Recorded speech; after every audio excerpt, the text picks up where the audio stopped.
Good morning, everyone. I am Asghar Nawab, and I'm associated with the Wetlands International South Asia as the program head for aquatic ecology. And on behalf of Wetlands International South Asia and the NIDM, it is my prerogative to welcome you all at this session of the Colloquy Resilience and Sustainability Summit Vision 2047. Joining with us as the distinguished panelists are Dr. Shiraz Waji, who is presently the president of the Gorakhpur Environment Action Group, an academician at the Gorakhpur University. Dr. Waji has more than 30 years of experience on sustainable livelihoods in ecological stress situations in rural and urban areas through participation of community institutions. Amongst many programs, the most noteworthy is his pivotal role in the Asian Cities Climate Change Resilience Network. Welcome, sir. Dr.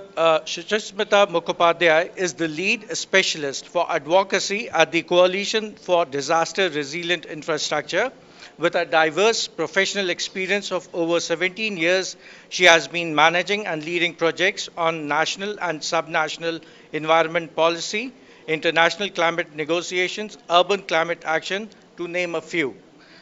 Prior to CDRI, Dr. Mukhopadhyay has worked with Federation of Indian Chambers of Commerce and Industry, Council for Advancement of People's Action and Rural Technology, and the Worldwide Fund for Nature. Welcome on board, ma'am. Our third panelist is Mr. Dhruv Verma, who is associated with Wetlands International South Asia as Senior Technical Officer, Wetlands Conservation. With interest in high altitude wetlands ecology, he has impressive experience working in the Himalayas. Welcome, Mr. Verma. So just to set the context, I'll briefly enlighten you on the way that we'll conduct this session.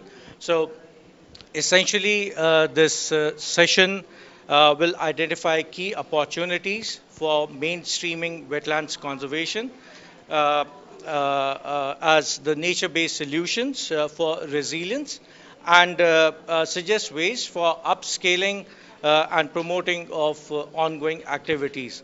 So, and basically, each of the panelists will be asked questions and provided about 5 to 7 minutes to express their views. And perhaps, if the time permits, we may quickly have a second round of questions, or perhaps you may reflect on this colloquy. And basis, we will summarize the session. So, to begin with, I am going to Dr. Shiraz. So, sir, with your vast experience, particularly working around the grassroots actions, so what has been your experience on enabling grassroots action for embedding wetlands as solution for climate resilience? Thank you. As you asked, I was thinking of about 40 years of our journey on working with the small and marginal farmers. And I mean, while working with them on the reduction of the external input cost or more sustainability in terms of the small landholding production and so on, we have observed that I mean the farming, and especially if you look at the small and marginal farming, that is directly linked to the ecosystem services, the ecosystems which are in the adjoining areas, the green areas, and especially the water bodies. So I mean, whether it is fuel or it is fodder or it is aquaculture, aqua production, all these things which a small and marginal farming family they get are coming from the ecosystems which are around the household of the farmer. And there, the role of water bodies and the green areas and the ecosystems, natural ecosystems, are very important that we have observed.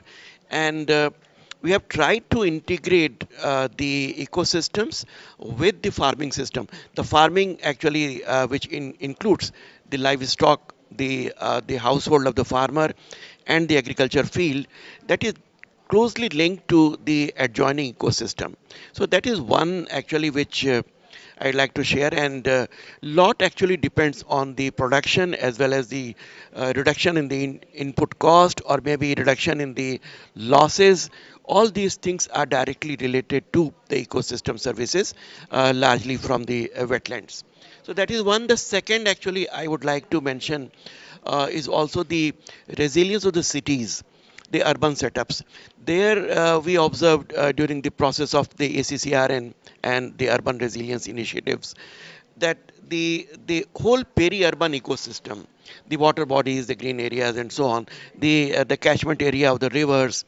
So all these things actually, I mean, they provide the buffering capacity to the city in terms of water holding capacity, or maybe in terms of reducing the impact of the climate change impact in form of the intense rainfall and so on. So buffering and water holding capacity is one major component which comes from the water bodies and the wetlands which are around the cities. So that is the second example which I would like to quote here.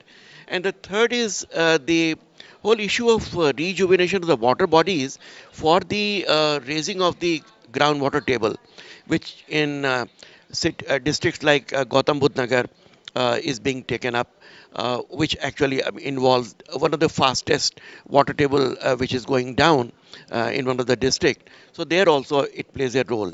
So all these things actually, I mean, that clearly indicate that the livelihood and the production system and the resilience, especially in this situation of the disaster and climate, is directly related to the wetlands and the ecosystem around the villages or the cities.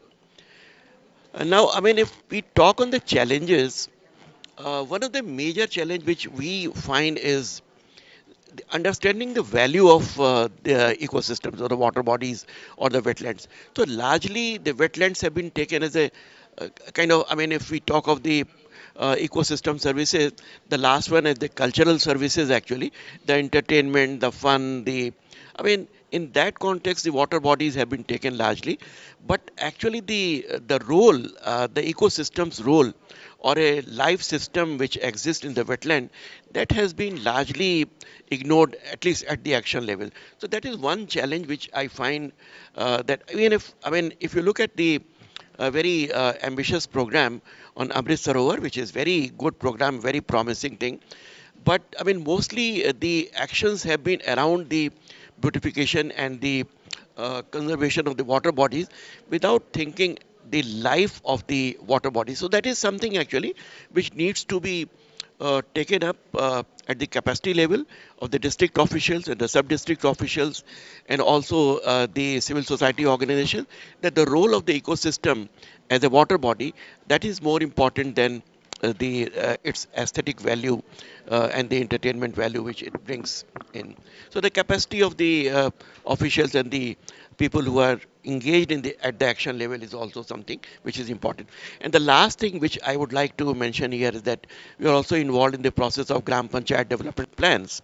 And in those Gram Panchayat development plans, uh, either it is droughts affected area or it is flood affected area, in both the setups you will find that the water bodies have been largely encroached, or they have been degraded, or I mean largely ignored. So that is one area actually which needs very high attention, especially through the processes of grassroots action like Gram Panchayat development planning, and there the capacity of the Panchayat institutions and those who are involved in the Gram Panchayat development plan, or maybe the resource allocation from the 15th Finance Commission. Those are some of the important issues which need to be taken up to take the challenges. Thank you very much, sir, for enlightening us. I would now ask a question with Dr. Suchasmita. So, how can we promote wetlands as a blue-green infrastructure for building climate and disaster resilience? Is this working? Yeah.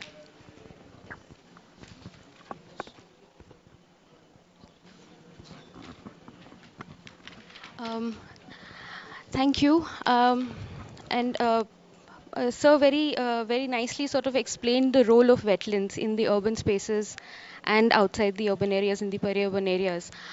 I would like to start by saying that, it is very important now.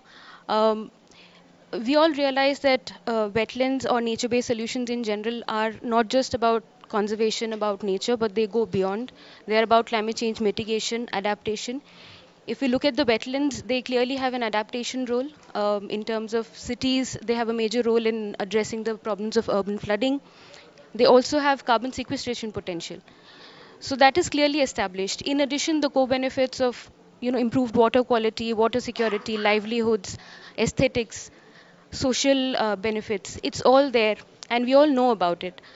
But what might be required now is to sort of talk about wetlands, water management beyond the water community, and to take a more integrated approach where we are trying to sort of integrate these discussions with those on climate goals, in terms of the climate agenda, in terms of the disaster risk reduction agenda. So, how are we really linking the water related agenda and the goals with the discussions that are happening at the COP, with the discussions that are happening under the SFDRR? So, if we try and take that holistic look, maybe it'll be easier to position nature based solutions, wetlands, as blue green infrastructure and as something that can contribute much beyond just conservation to a larger role in terms of climate mitigation, in terms of disaster risk reduction. So that would be my first take. These are actually not new concepts. These are already there. There have been wetlands in the cities. It's just that over time, with urbanization, with development, we've sort of moved away from this more towards grey infrastructure. The reason being that grey infrastructure, in terms of the type and the time scale of benefits, it's more certain, it's more visible, it's tangible, and therefore the inclination to go towards grey infrastructure. But we need to gradually, as we're all realizing, we need to come back to nature. It might be appropriate to take a hybrid approach, because to say that nature-based solutions can completely replace grey infrastructure at this point might not be feasible. So maybe we could look at more of hybrid approaches where we can combine the two. We can look at the certainty in terms of the time scale and the the type of benefits from the grey infrastructure, but in the long run also look at the long-term and widespread benefits that nature-based solutions are bringing. So they might be difficult to implement initially. The results might be difficult to sort of predict, but then in the long term they do have great value. But how do we establish this, and how do we really, in terms of mainstreaming, how do we bring that, how do we build the business case for nature based solutions really? How do we build the business case for wetlands that are going to help me address climate mitigation, climate adaptation, disaster risk reduction? And I think the gap there is in terms of data, it's in terms of evidence-based approaches that are effectively able to sort of establish the benefits of nature-based solutions, the environmental, economic, and social benefits. So we need to really mainstream some of these approaches. There are studies, there are researches, there are approaches that are being developed, but these need to be mainstreamed and talked about more often. There is a need for standards and benchmarking, which is basically to assure the performance standards. So how is the nature-based solutions basically performing? Need for evidence-based indicators, data, and metrics that can basically assist in informed decision making and to establish the viability of nature-based solutions. I think that would be extremely important. Going forward, integrating blue-green infrastructure discussions and strategies into master plans, which is already happening. The Delhi master plan is a case in point. There are others which have talked about blue-green infrastructure strategies, but now it is time to really implement them. And just a couple of days back, I was at the launch of the Delhi Water Forum, which is launched by NIUA and WRI with the support of the Australian government. And the idea there is basically to try and bring these strategies towards implementation. So the blue-green infrastructure strategy is there, but how do you implement it? And how do we do that? Uh, in consultation with different stakeholders. So basically that forum brought together communities, they brought together the think tanks, NGOs, the government. They were all on the same platform talking to each other, the communities expressing their issues and problems. So I think forums like these could help and which brings me to the point of multi-stakeholder consultation, collaboration, partnerships, because like I said, there are these interlinked issues of water, climate change, biodiversity. And at the global level, if it is important to link all of this, it is also important to link these at the regional and at the local level as well. So at every level of governance, we really need to bring together stakeholders and look at multi-stakeholder partnerships to sort of implement the nature-based solutions and wetlands. And I think, yeah, I'll stop at that, and maybe if you have an opportunity, I'll bring some more. Thank you.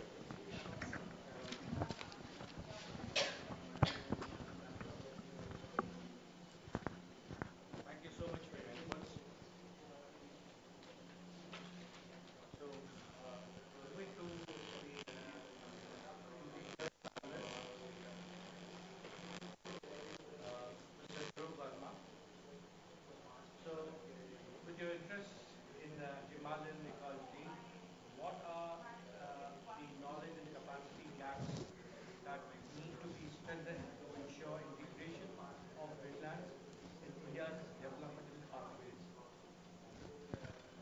Uh, Thank you so much, sir, for allowing me to speak here. Well, I think a lot of important things have already been said by sir and ma'am. But my interventions would be somewhere around the capacities or how we understand nature, because there's nothing pristine, in this world. Everything is interacting, even if our wetlands, our forest, and other ecosystems. So the interactions with the human, with their activities, it's quite apparent. So our point is that when we talk about nature-based solutions, they provide us an opportunity to resolve, to address some of the challenges what society face, right? So number one is how we understand our systems. It's not what scientists or what researchers say the ecosystems are. It's basically how the overall society understands it. Because when you're working in Bihar, when you're working in Odisha, so when we say wetlands, people don't understand. They understand it, let's say, by jod, by jheel, by beel, or apne jo whatever they use the local terms, right? So we have to make the synergies like how they depend on it. And the issue is also that most of the communities or most of the stakeholders or even us, we don't directly interact with these systems. So that's why when we go say conservation or restoration, people don't understand it. We have to link it with their livelihoods, we have to link it with their well-being, we have to link it with their future aspirations, let's say. Number two, talking about the gray and green infrastructure. Well, yes, the business as usual says that gray infrastructure is purpose specific. We can see their outcomes or their impact is tangible. Yes, but if you look at how nature behaves or how they function, well, they have their own time, but it's not that only they buffer, let's say, a cyclone or they buffer flood risk. They also help us in mitigating it. But for mitigation, we have to first understand or acknowledge where our wetlands are. So if we know where our wetlands are, if we can, protect them, conserve them with support from the diverse stakeholders, I think we can even reduce the exposure to these risks. And then obviously through the ecosystem services, as Sir was saying, it helps in adaptation also and coming back from the impact of disaster risk. The last point I would like to say is something about the small wetlands. Because see, the important wetlands, the nodal wetlands, the large wetlands, they get a lot of attention from the government, from people.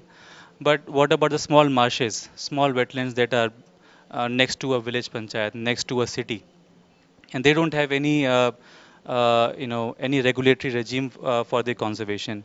But these systems, these small systems, they provide a lot of resources such as fishes, such as vegetation material for fuel wood and many other things. So I think we also need to look at what these small wetlands, how they can help us in building our resilience and sustainability. Thank you. Thank you so much. So I think we still have some time left, and perhaps we can quickly move to the second order of questions. So, uh, so again, I would request Dr. Shiraz to please answer the question. So, what were the challenges you faced uh, that can be addressed to ensure scalability and replicability of the organization's interventions? So in terms of scalability, one of the issue is, I mean, if we are talking of the water bodies as the other co-panelists also talked, in the village system, the thing is that the most of the water bodies are generally in the under litigation, and the whole historical process of the ownership of the water bodies from Gram Panchayat to Masjivi Samiti, I mean the Fishermen's Society and so on, I mean that has created a situation where most of the water bodies are under litigation. So that one of the challenges how to get rid of those kind of limitations of getting it in the control of the Gram Panchayat so that they can properly utilize. And the second thing is the whole orientation, as the co-panelists also talked, the capacity building of lowest level of governance or the lowest level of developmental intervention. That is also something which is very important. Unless the people in the villages and especially the elected representatives, they understand the role the ecosystem or the water bodies play in their own life and the life support system, I think it will be difficult to conserve the water bodies from the top-down approach. So that is one thing. And the easiest mechanism, if I suggest, is through the Gram Panchayat development plans. If we incorporate the conservation of the water bodies in the Gram Panchayat development planning, that can be a great result in terms of scalability. Taking example of UP, if we have 58,000 Gram Panchayat, more than 58,000 in one state alone, I mean, think of the scalability which exists there if it is taken up at the action level or the policy level. So those are some of the things actually. And the last thing which I would like to mention here is again re-emphasizing my point that the water bodies are the life system. That has to be taken in its ecological context rather than a patch of water actually which exists there. So that is also something which needs to be understood. Thank you so much, sir. Much appreciate your inputs. I now move to the second panelist.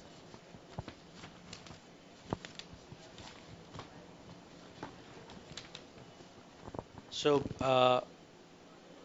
Dr. Mukhopadhyay, so as regards to your organization, what interventions do you think are required to enable mainstreaming of wetlands as NBS in developmental decision making? Um, so, as you would know, we are a coalition of member countries, and we serve as the secretariat, and the job is basically to talk more about disaster and climate resilient infrastructure.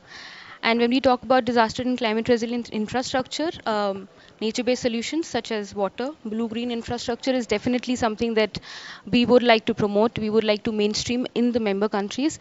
So for us, we have a network of countries, we have a network of organizations, and the idea is basically to bring together the existing knowledge, the existing approaches, the existing methodologies that are there, which can be disseminated and sort of create the cross linkages so that they can be made available where they are really required. And as a coalition, that is our job, basically to create the knowledge resources, to source it from the people who really have the information, and to make it available to our member countries which would like to take this up. And in the long run, basically, to get to a point where it becomes business as usual. As Dhruv said, we want to create that business case, make it a business as usual, and there should be an uptake coming from the users, basically, to say that we would like to integrate nature-based solutions in our infrastructure planning processes, and they will have enough resources to really facilitate that.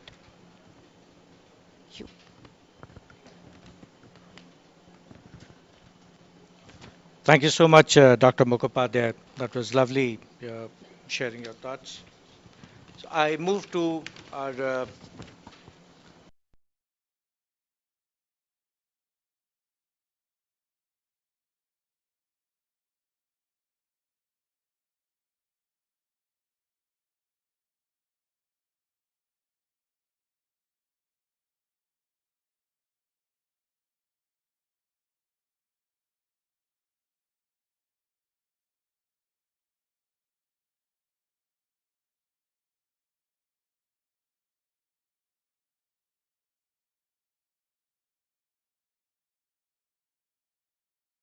Yeah, because the thing is, we every organization, every department, they are pursuing their own mandates. But if you look at the ground, we all want good development, inclusive development, resilient development, right? So I think for that, my say would be here that we have to talk to each other. For example, wetlands, yes, we understand it, but maybe the other sector like Manrega, like disaster, like urban development, and many other departments, they don't understand it. And similarly, we don't understand how they operate and what they want to pursue. So I think the cross fertilization of nature based solutions idea amongst the stakeholders is, I think, what we should strive for. Thank you so much, Mr. Varma, for sharing your thoughts. So, can we summarize? Okay. So I'll do a quick summarization of the session, and before that, I would like to thank all the panelists from the core of my heart for participating in this session and for enlightening the the audience on the different aspects of wetlands conservation and perhaps embedding the same into as nature-based solutions into practice, policy, and science.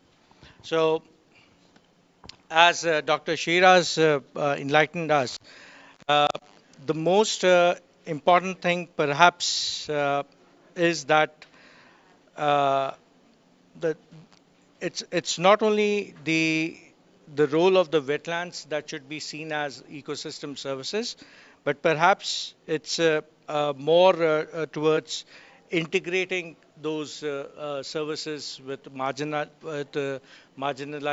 farmers and for the dependent communities as such, and uh, uh, perhaps this can be well demonstrated through embedding wetlands conservation in Gram Panchayat development plans, and wherein unfortunately wetlands conservation has largely been ignored so far.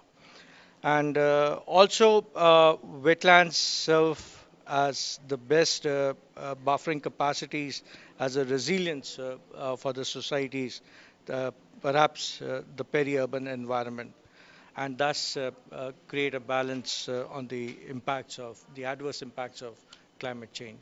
So, thank you once again, sir. And our second panelist, Dr. Shushmita Mukhopadhyay, she enlightened us with the role of wetlands beyond their beautification aspects, and perhaps to take a more integrated approach and uh, stating that uh, the realization has taken place in creating avenues for considering wetlands as NBS under blue-green infrastructure. But yes, this actually needs to be taken up at different cross-sectoral approaches and different and at different organizations. So thank you so much for your words, Dr. Mukhopadhyay. And uh, finally, uh, Mr. Dhruv enlightened us to understand the capacity and the interventions needed for wetlands conservation at different scales. And more than that, it is pertinent for us to understand how the society behaves, or rather, to build the societal connect for wetlands conservation, and thus to embed the same in the NBS. And finally, uh, he also advocated to draw attention to the conservation of small wetlands, which is paramount in the recent times. So, thank you very much, Mr. Verma, for your kind words. And with this, the session is closed. And once again, thank you very, very much. And I wish you all a great, successful year ahead. Thanks so much.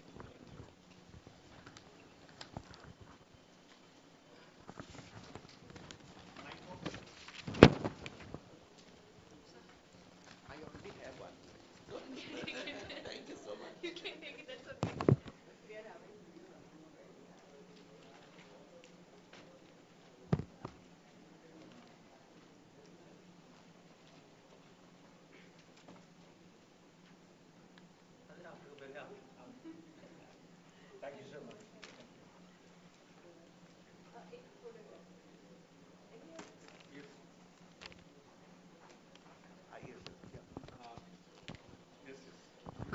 Please introduce us. Sir, with your kind permission, and Fatima, with your kind permission, can I ask my colleague to introduce himself? This is Dr. Shashmata. Yeah.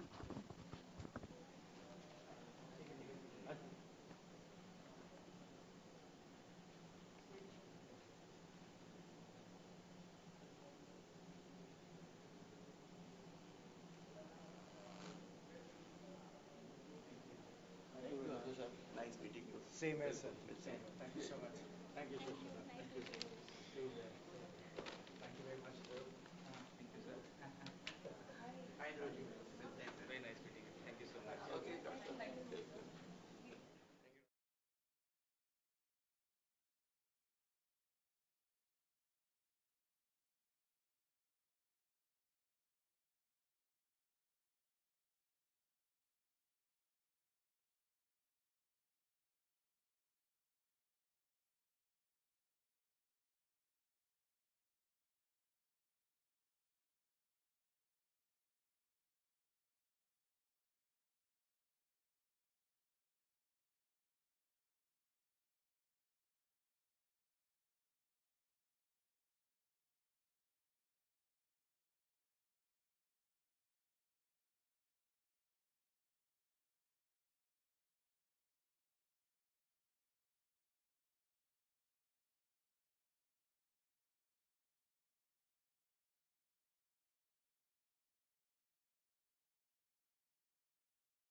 Very good morning, everyone. So, today we are on the final day of Resilience and Sustainability Summit Vision 2047, and we are in the Colloquy session,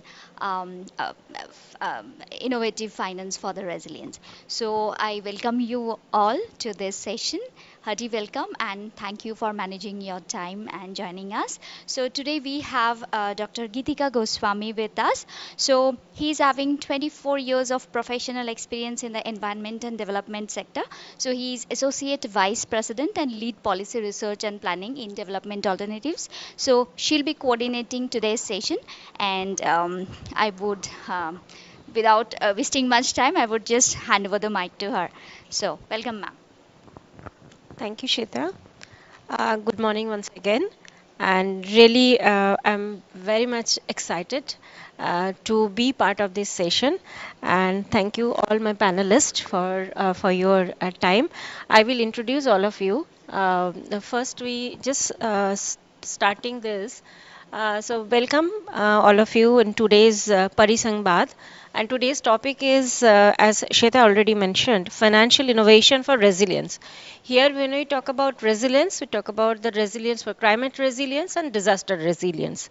So today's discussion on the topic of the innovative finance for resilience is most relevant because, as we all know, the findings of the study by IPCC, although global warming remained a serious issue for the scientists in the last 3 decades, it became a matter of highest concern since the scientists defined it as the code red for humanity.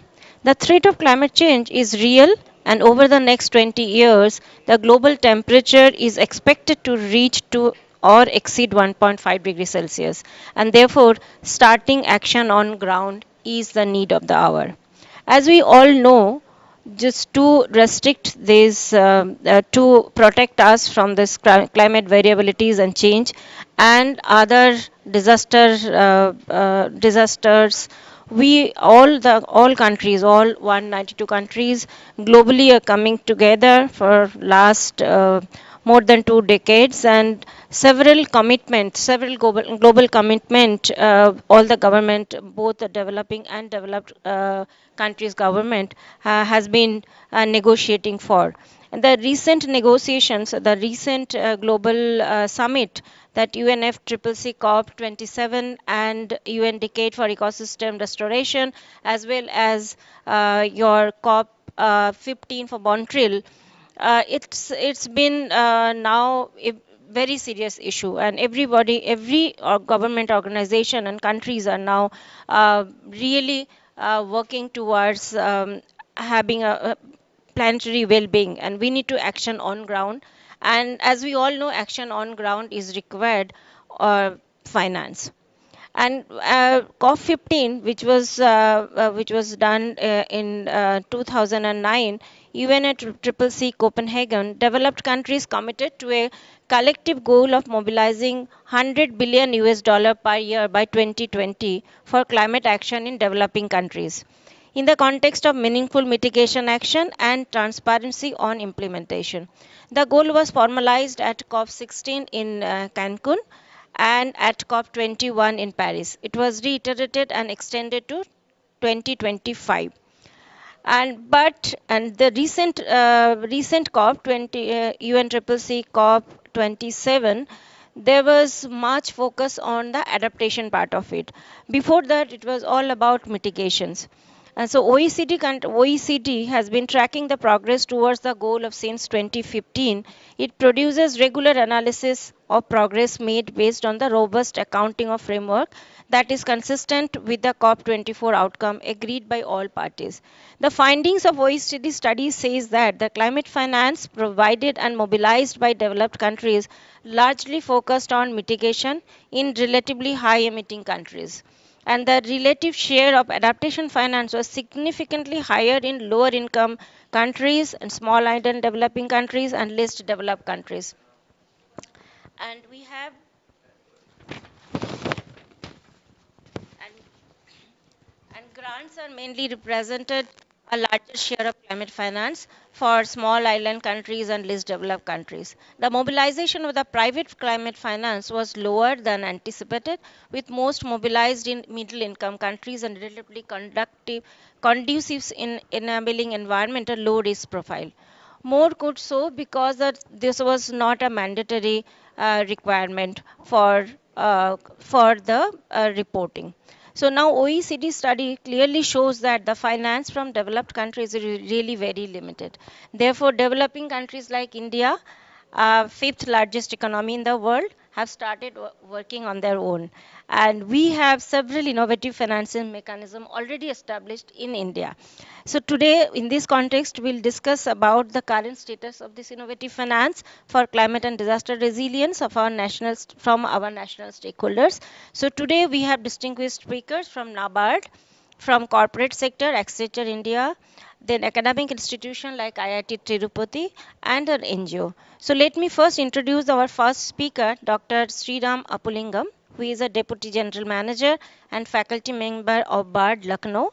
And BARD is a subsidiary of NABARD, and they are working on uh, climate change finance, human resource, and project development, beside taking up studies in areas of climate change and finance.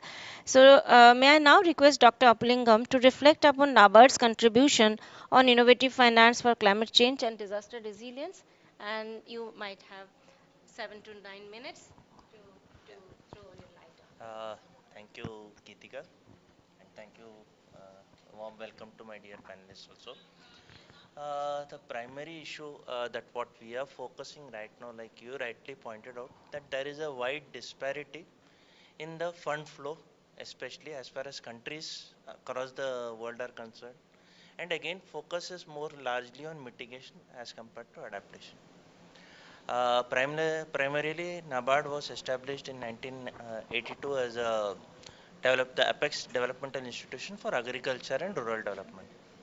And considering a country like India, which is very much vulnerable to the forces of climate change, what we understood early, or from a totally different perspective, is we are in a unique position, being the national implementing entity for the adaptation fund as well as the national adaptation fund for climate change. We are also the direct access entity for green climate fund. So it is with this unique position we have come across a good number of experiences, and even prior to all these funds, we have also been working with a number of infrastructure development projects, especially in vulnerable areas of the country.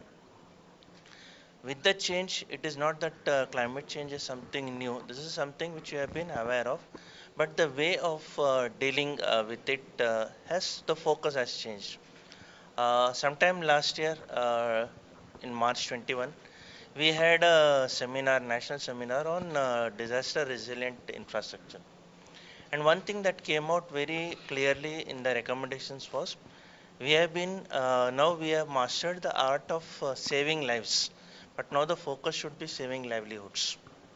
And when we are looking at that, obviously, with a country that is spanning almost a good amount of coastal that is coastal, what you can say, environment is there, or a hilly environment is there, one solution or one sort of approach cannot handle the entire aspect.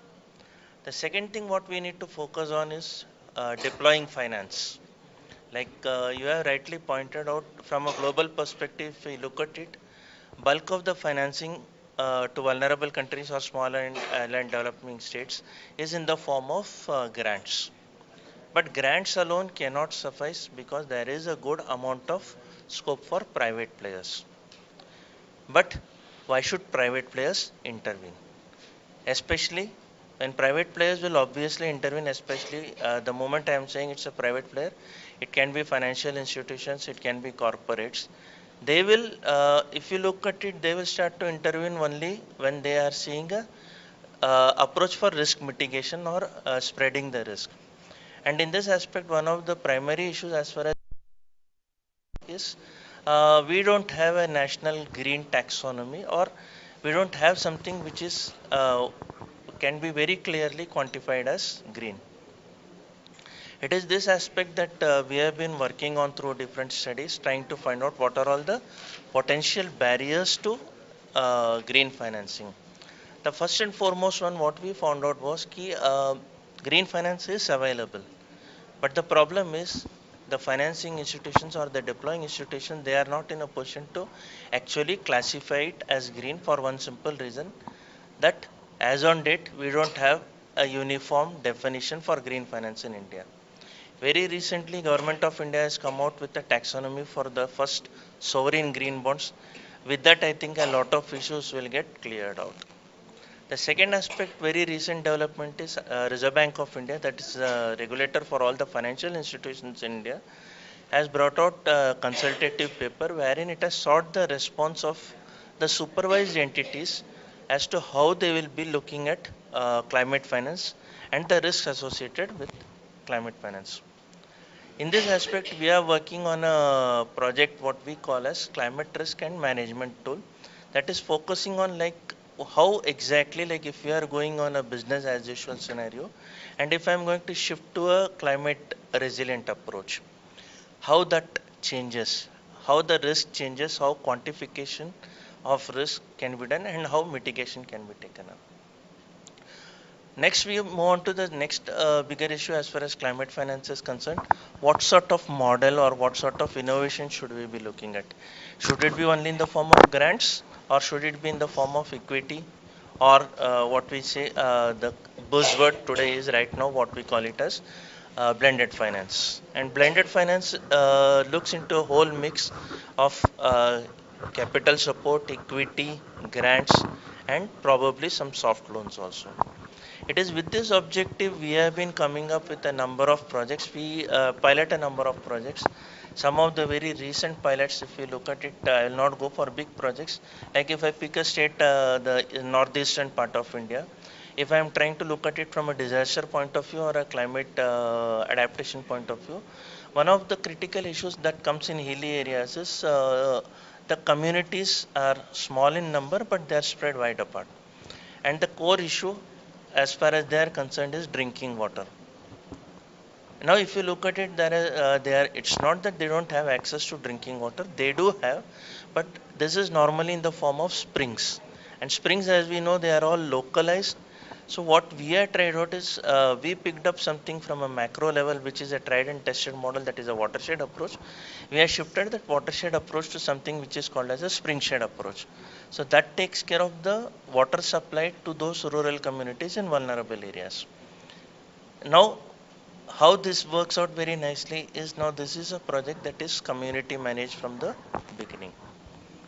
Another product which we tried to look at was something called as an umbrella program on natural resource management. This we started off in 2008-9, wherein the initial capacity building is in the form of grants, but when we are looking at sustainable climate resilient micro enterprises, they are all in the form of soft loans. So any product which we are thinking of, we always have an exit strategy. First thing, that we want those whatever products are there, they have to be community managed. The next aspect that comes to it is like once the community manages, what about the existing projects that have already been completed? Uh, the third project I will talk about before winding up is watershed, which we have been looking at it. But watershed, when we were looking at it for the last many years, the fundamental change that we have brought it is climate proofing of watersheds. But what all after this? How do we rope in the private players or the institutions? For this, we have brought in something called as a sustainable development plan, wherein in any vulnerable area for any activity that is being financed in a climatically vulnerable area or a disaster prone area, if the banks come into the form of a banking plan, we are ready to provide them support at the rate of just 4%. That's on a reducing one. And in addition to that, we are also supporting startups through our venture capital, that's NAB Ventures, that's a subsidiary owned by NABARD that is fully looking into the startups. And one last product before I wind up is we have set up something called as a catalytic capital fund, wherein We are promoting agri incubation centers through 7 agriculture universities in India. That's close to about an investment of about 100 crores. So that's all for now. Thank you so much for this elaborative, explanation of the work that NABARD is doing. And we'll now come to our the finance from the private sector. So let me introduce Mr. Pranay Das, the strategy consultant, Accenture India. And Pranay, please reflect upon the private sector finance for climate change adaptation or mitigation, whichever your company is focusing on. Yeah, thank you. Thank you so much. Thank you so much for the opportunity and setting the context, Dr. Sriram. So, if I put the problem into perspective through some numbers, when we are talking of meeting the net zero emission norms for India, we would need a kind of a investment, and this investment is very high. This for India itself, annual investment would require at least $200 billion. But if you look at the investment that is going into this sector, it's hardly 10% of that. So there's a huge gap. How do we bridge this huge gap? Because none of these projects that Doctor said will come to light if that kind of investment doesn't flow in. That is the point number one. The second is the finance sector, the private finance sector has a tendency to lend to institutions or bodies based upon the risk profile. So they will look at the risk profile, whether he can pay or not. This is the core essence on which the lending is happening. But if they have never been lending on ESG performance. Hardly if you look at the bonds that are going in, or the ESG focused bonds compared to the total bonds that are being issued in India, it's hardly 1%.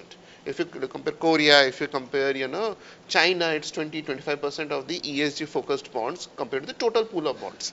So we are not measuring our companies on the basis of ESG performance and issuing bonds at a lower cost of capital. So that is one. But the bigger challenge that the banks also face is you're dealing with a scenario where there could be an investment required in an unproven technology. It could be like as complex as making steel from green hydrogen. It's at a lab scale, it's not industrialized. Whether to put money in that, it's a very big risk for banks to take. The second is, even if it's proven, like EV vehicles or hydrogen vehicles, where to put the money? If you go and ask a bank, put in EV, it will say, I don't know if the infrastructure is going to be there or it will switch to hydrogen. So there's an element of uncertainty and unproven, which increases the risk profile of these investments. Unless you solve this, bank will always be cagey to put in money over there, and it will always be in the form of grants. Now, how to solve this? One way to solve this is, there is one channel which is government, sovereign, grants, funds, aids that is coming at a lower cost of capital. And if you blend this with the fund that the private sector can bring in, and reduce the overall cost of capital and incentivize basis the performance of the ESG, that will really bring in the huge plethora of private funds, because sovereign funds and grants alone, as the doctor said, cannot suffice. It has to have a catalyzing approach on the total fund pool. If you look at US, the amount of asset building that has happened on the ESG after 2018 has skyrocketed. It has not happened so much in India, because one of the thing is, these are complex instruments, right? You need to know where to invest, what kind of risk profile is there, how can you reduce the cost of capital and give concessional cost of capital like blended cost. And these are to be done by green banks, the banks which are focused only on doing this, lending to ESG projects. That is missing in India. While our honorable finance minister has launched the green bonds, which is the initiative in the right direction, to get this to happen and get the private along, you need that bank will take this 10% from government, 90% from private, put it at the right cost of capital, which is right for the industry, and they can incentive. For example, I'll tell you, today steel industries steel and cement produce 10% of the CO2. Steel is producing 2.2 tons of CO2 per ton of steel in India. Globally, it's much lower. Are you not supposed to incentivize a steel player which is producing less CO2? Or, for example, steel. So when we bring these matrices to the public and the banks tap on that and incentivize a lower, lower emission. through lower cost of capital, I think that is where we click it. I think, there is, as you rightly said, there is a huge fund available. These mechanisms and green banks, I think, would be the right mechanism to channelize these funds to the private sectors. And industries also have a different requirement. So, for example, if it's a FMCG industry, maybe it's how much of recycled plastic you're consuming. If it's a steel industry, cement industry, how much energy are you consuming? If it's a food and beverages, how much water are you consuming? So we also need to have some standard metric on which you will measure the industry's performance and then give the equivalent amount of rate, which is kind of incentivize the growth of the ESG projects. I think that is going to be one of the catalyzing factors that could lead the ESG journey for India in a large scale. Great. Uh, okay. That's all I wanted to share. Thank you Okay, so so we'll much. come back to you. I think there are a lot of innovative things that you mentioned. We'll come back to you. Now I'm coming to Dr. Bahinipati. He is assistant professor at Indian Institute of Technology, Tirupati, India. His major research interests include climate change adaptation, loss and damage, and environmental economics and behavioral economics. So, Dr. Bahinipati, I would really request you if you throw light on your work on loss and damage finance. You know, yeah. Okay. Thank you, Gitika, and thank you my other two panels who have already set the stage. Ask about the loss and damage finance. As you know that at the global level, we have been started talking about the loss and damage from the 1992. The the Association of Small and Island Nations, they come together in 1992, the first COP.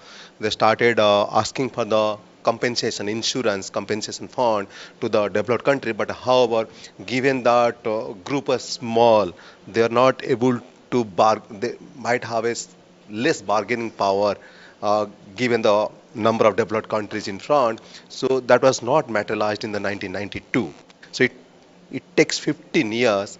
First time in 2007 in Bali conference, we have recognized the loss and damage as the adaptation, and the loss and damage is being considered as a third pillar. The UNFCCC has recognized it as a third pillar in the Paris COP, and we have established the Warsaw international mechanisms following COPs. We have actually progressed in terms of loss and damage, or setting up the panel expert committee in the loss and damage. But still, we are not able to, although we have been recognizing the non-economic loss and damages, but we have not made any significant progress in the context of the non-economic loss and damages. Okay, so how to capture it, how to measure it. Okay, and so at the international level, we are setting that okay, there's a loss and damage fund. So what could be the number? What will be the maybe the number? But the problem is that so we have money, but the problem is that okay, we don't have estimations. So when it comes to that, okay, each country level, small islands or each developing countries, so there should be some estimation that, okay, what is the loss and damages from the floods, droughts, or the cyclonic storms. Okay, so you don't have estimation. And the second thing I'd like to point out that the rapid disasters like cyclone, flood, and drought, we have some numbers and some figures here and there. But the small, slow onset disasters like sea level rise, salinization, okay, and even heat wave, cold wave, okay. Desertification. Yeah, because you don't have any estimation anywhere. Okay, what could be the loss and damages? So then, how will ask for the compensation? Okay, so therefore the estimation is a major challenge, because you need to have estimation. Then because see, always when the disaster hit any particular state, the flood, cyclone, so basically what happens, they basically immediately do a rapid assessment. The state government, the state disaster management authority, or the state relief commissioner, or the revenue and disaster management department, so they used to do basically the rapid assessment. Why? They basically ask the money to the central government to support. Okay, that's basically one kind of loss and damages they used to do. Okay, so earlier what happens, they used to consider only three kinds of loss and damages. One is the loss and damage to the houses, livestock, agricultural crops, and basically to the public properties. Okay, to the public properties. And so some of these three, four indicators are total economic loss and damages. So when the disaster hit, there are many indicators affected, directly or the indirectly. even non-economic loss and damages also. The environment or other sectors also related to environment is basically affected. So those are basically not accounted. So, but however, in the PDN approach, the post-disaster need assessment, so started recognizing many sectors. Although they have not covered all the sectors, at least it's a positive approach that we have gone beyond these three, four indicators. So started actually recognizing something around 10, 15 sectors. At least we are estimating the impact on those sectors. I'm surprised to see that in the funny cyclone as the Kerala flood. So they basically estimated, they considered the impact on the environment. So first thing I would like to mention that, so we need to recognize, okay, maybe it would be very difficult to put all the loss and damages in pecuniary terms or monetary terms. It could be very difficult. Okay, I'll tell you one example. Because the sea level rise, most of the houses in a particular village, they might have relocated 3 or 4 times. Okay, so the emotional attachment to the parental property, you can't value that. Okay, the emotional attachment to my parental property which I lost because of the sea level rise, it will be very difficult to put a number or put in lakhs or crore. But we need to recognize that. Okay, so we are not yet recognizing many things. Okay, so therefore the PDN approach also start recognizing the most of the sectors going beyond these 3, 4 indicators. Okay, but the major problem lies there. We don't have baseline socioeconomic data or the ecosystem or environment related information. Okay, when the disaster hit, okay, particular district, basically it doesn't affect the entire state. It might affect a few districts in a state. Okay, so what is happening there? Since we don't know what is there in that particular district, because you don't calculate the district or domestic product, so contribution of each sector in the district. So when we don't have that particular information, so how can you estimate what is the loss and damage to each sector? Okay, then how can you financing them? First of all, you need to recognize them.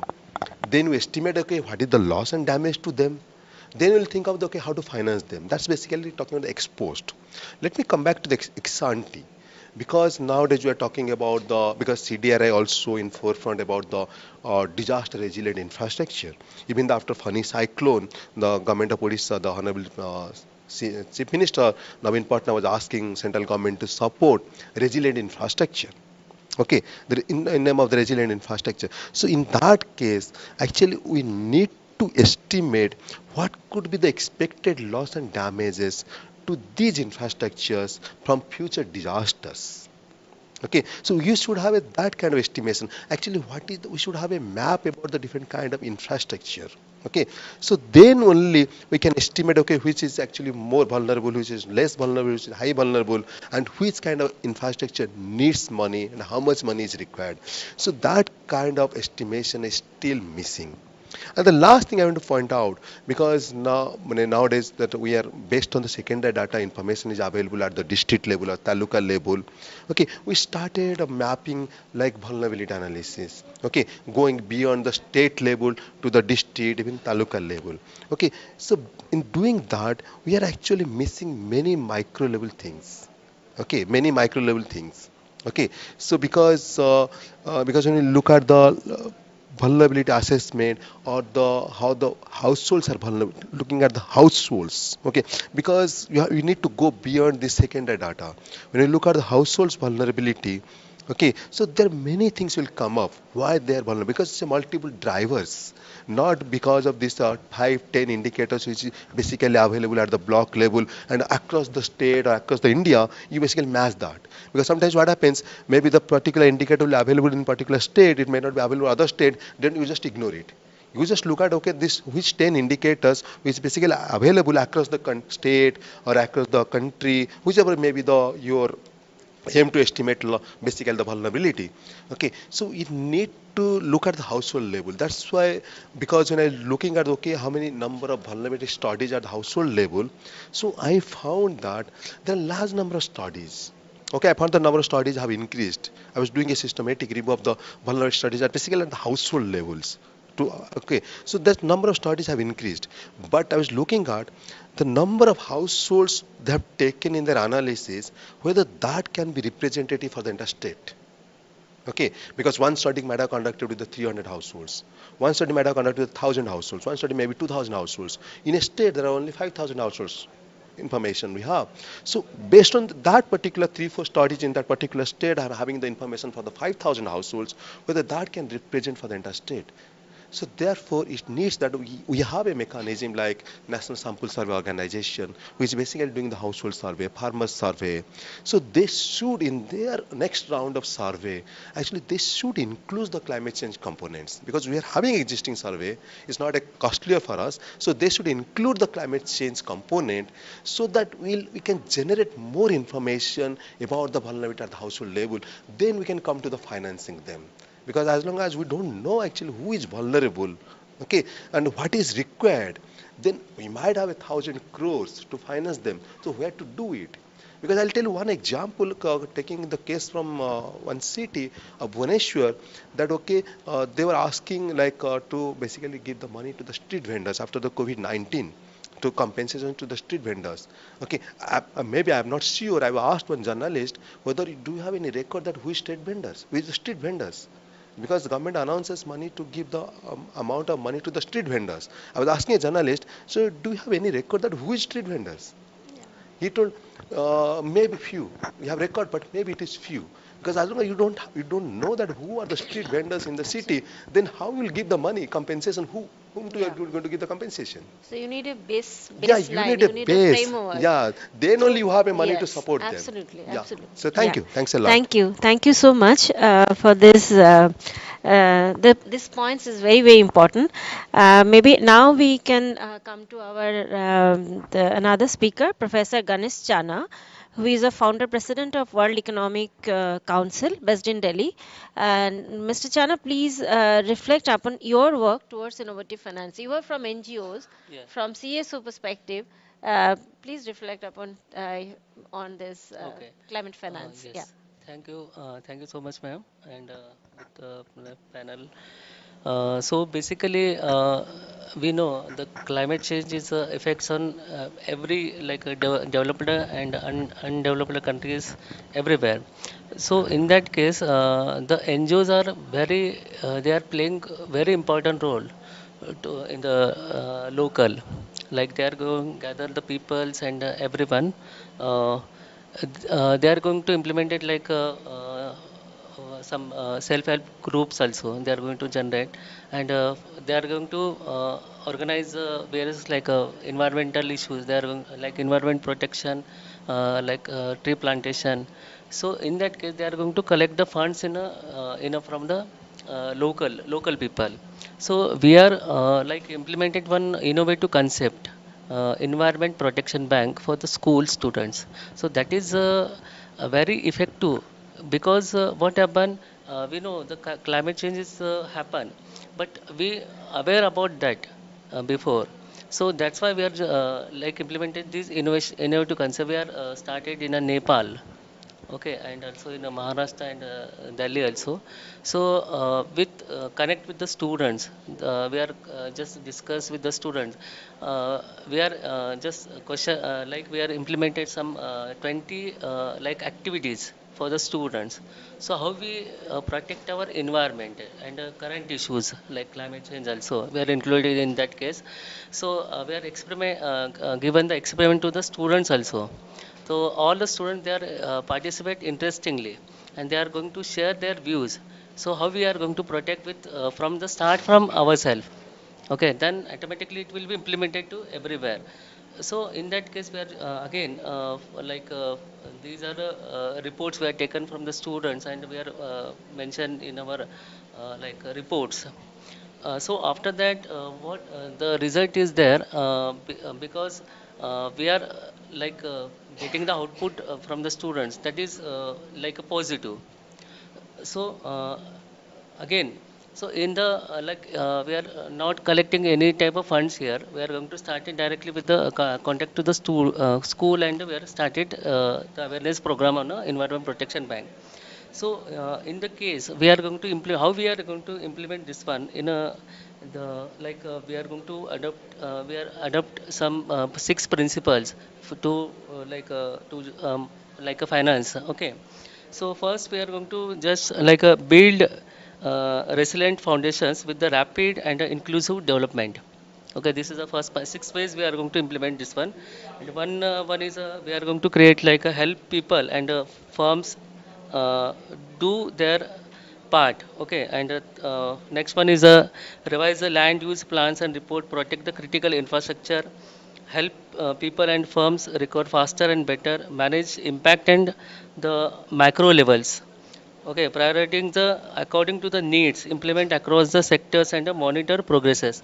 So these are so many like NABARD is going very excellent work in rural villages, village levels. Okay, so these are and government also support for the every projects. So we can get the help, connect with the all NGO, and they are getting the help from, and we are going to implement it to the future problems. So we are going to aware about, then after that we can do easily implement this way. So these are a very we are innovative concept for they are going to provide the finance and funds also available.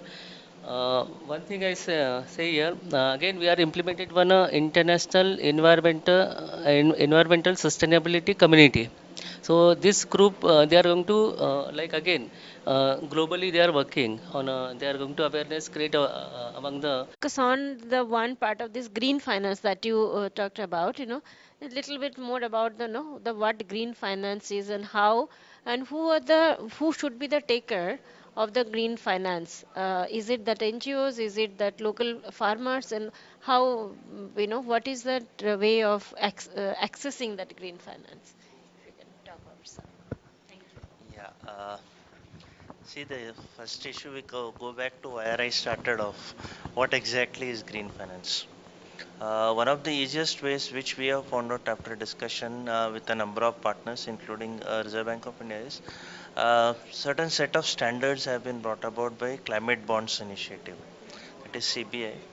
They have got a very comprehensive taxonomy that covers almost all the sectors that can be financed in India, starting from agriculture, going to retail sector, going to corporate sector, even right up to MSMEs.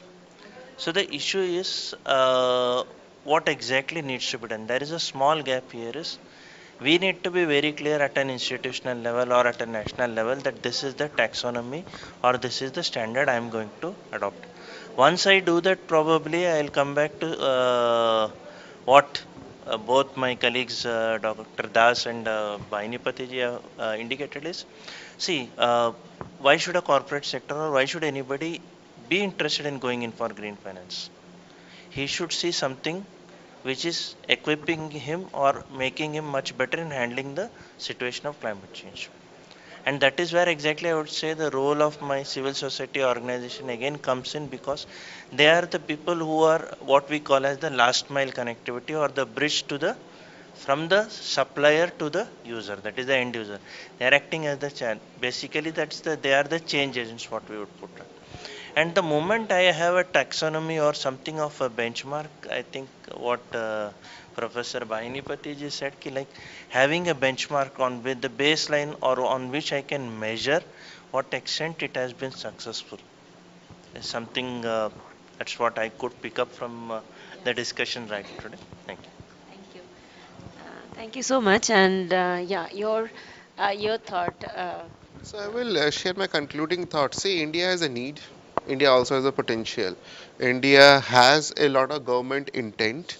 What is missing in the puzzle is the investment from international sources and from the private sector, which is totally not there currently, or it's in less fraction. So in order to promote that, we need to have standards, and benchmarks on which we can measure an industry at a certain level, if we talk from a industry level. At the same time, we need to have a body which is focused on this, if we talk about, say green insurance, on projects which could fail, you know can we give green insurance, can we give green bonds for large capital investment into unproven technologies? Can we give green lending for working capital measurement of MSMEs operating in this sector? you know can we give green supply chain finance to support not just you but to your supplier? See, Bridgestone is working with tire suppliers. They are supporting those tree plantation industries which are promoting or adopting better ESG practices. Unilever is promoting those suppliers which are consuming less water, or polluting less to the environment. So corporates are already incentivizing this. Now but these are big corporates, not the small ones. We need a body where the intent is put into action, so that the 20-30 billion dollar that we are getting from the grants gets multiplied with the private banks, and this is available for the larger corporations to support ESG projects, because these ESG projects will only come to light when there is a funding behind them, and if that dries up and there is no mechanism to drive it, it will never happen. So that is, I think, the need of the hour, the fourth puzzle that we need in the equation. Thanks. Great. Thank you. And yeah, your last thought. My last thought is that basically we need a lot more evidence, because we are nowadays talking about evidence-based policy. Yes. Okay, so so might be there could be the evidence with respect to, because the NABARD has already funded lots of adaptation fund. Okay, similarly, lots of corporates also funding related to adaptation fund, resilient. So basically, those evidences are there, but those evidences need to be summarized. See that, okay, where it works, where it doesn't work, and why it works. So given the good evidences, that need to be scaled up further. So basically, now we need to generate the evidences. So so based on that, the good, good basically examples need to be scalable across the countries. Okay, so where we need to invest. Okay, so basically we need to generate the evidence now. Yes.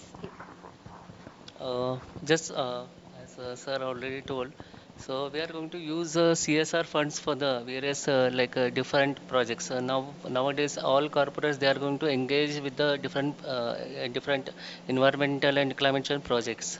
They are going to provide lots of funds, but there is a need for to implement in a proper way. Okay, so some they are going to connect with some NGOs, and they are going to provide funds for the plantation as well as some environmental protections. So in my thought, they are going to just uh, proper support with the NGOs. So in India, there is a lots of NGOs are there. They are going to connect with properly because they are working in a ground level, but they need the support. That's why we are going to implement it on a, so we are established this organization. We are connect all the NGOs in the one platform. So we are going to provide some all CSR funds and everything for the small NGOs also. That is very effective we are going to, because we are going to use the existing sources. We planted more than 10 lakh trees without any single rupee expenses. That is a very innovative, because sources are already available, but we are going to utilize them in a proper way. That is very important. Government is there, and some private company they are going to support, but we are going to use in a proper way. That is very important. Thank you. Thank you. Thank you so much. Thank you all. So I think what the conclusion which is coming up is we need, first of all, a monitoring and evaluation framework for each and everything, if it is, and also the proper definition, like what is sustainable. We are still working, a lot of people are working, but we don't have a accepted framework across countries. They're all at a different level. Like I'm very much echo what you said about loss and damage. If you don't know what is that, if you don't have a measurement framework to measure the damage exactly happen, and then really we can talk about finance. So that's kind of a baseline which is required.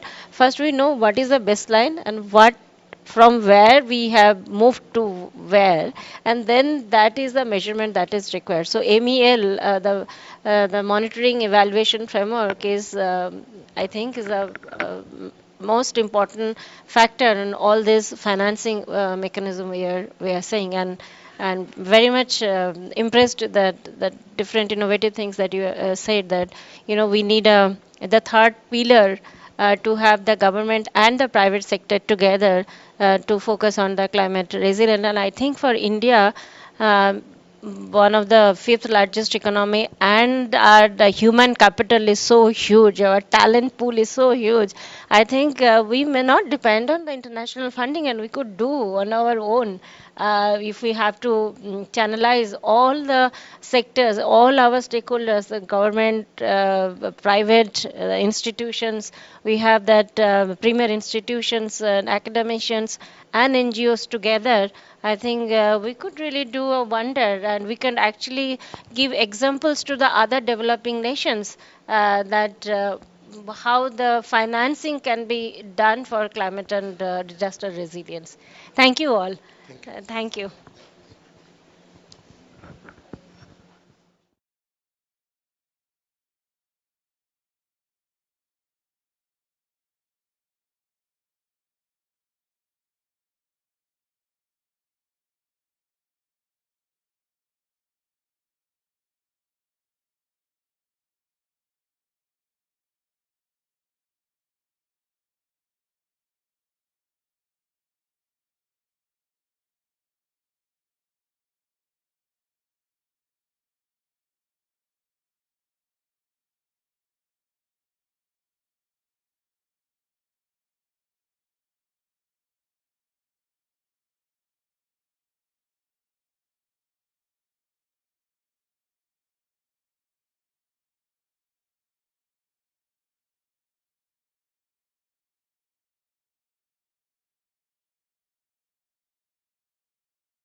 Yeah. Namaskar and good afternoon. I welcome all of you to this colloquy on the Resilience Summit that is happening here in Delhi.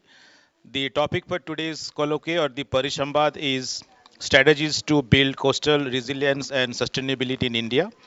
And this colloquy is being organized by the Green Climate Fund supported project in India, led by the Ministry of Environment, Forest and Climate Change and the National Institute of Disaster Management. And I'm pleased to be joined by a panel of experts and practitioners from different institutions. And in this Parisambad, we will be listening to the inputs and suggestions from all the experts. But very specifically, as the title of the summit says, Vision 2047, we'll be getting some statements of vision from all the panel speakers in this panel. And before I get into this discussion, this colloquy, just like to introduce myself. My name is Jyotiraj, and I am the Climate Change and Adaptation Specialist with the Green Climate Fund project. And to start, the theme of this whole summit is, as we all know, science, policy, and planning interface. So, to start the conversation, I would like to start with one of the scientists among the panel, Dr. Purvaja Ramachandran. She is currently the acting director of the National Center for Sustainable Coastal Management.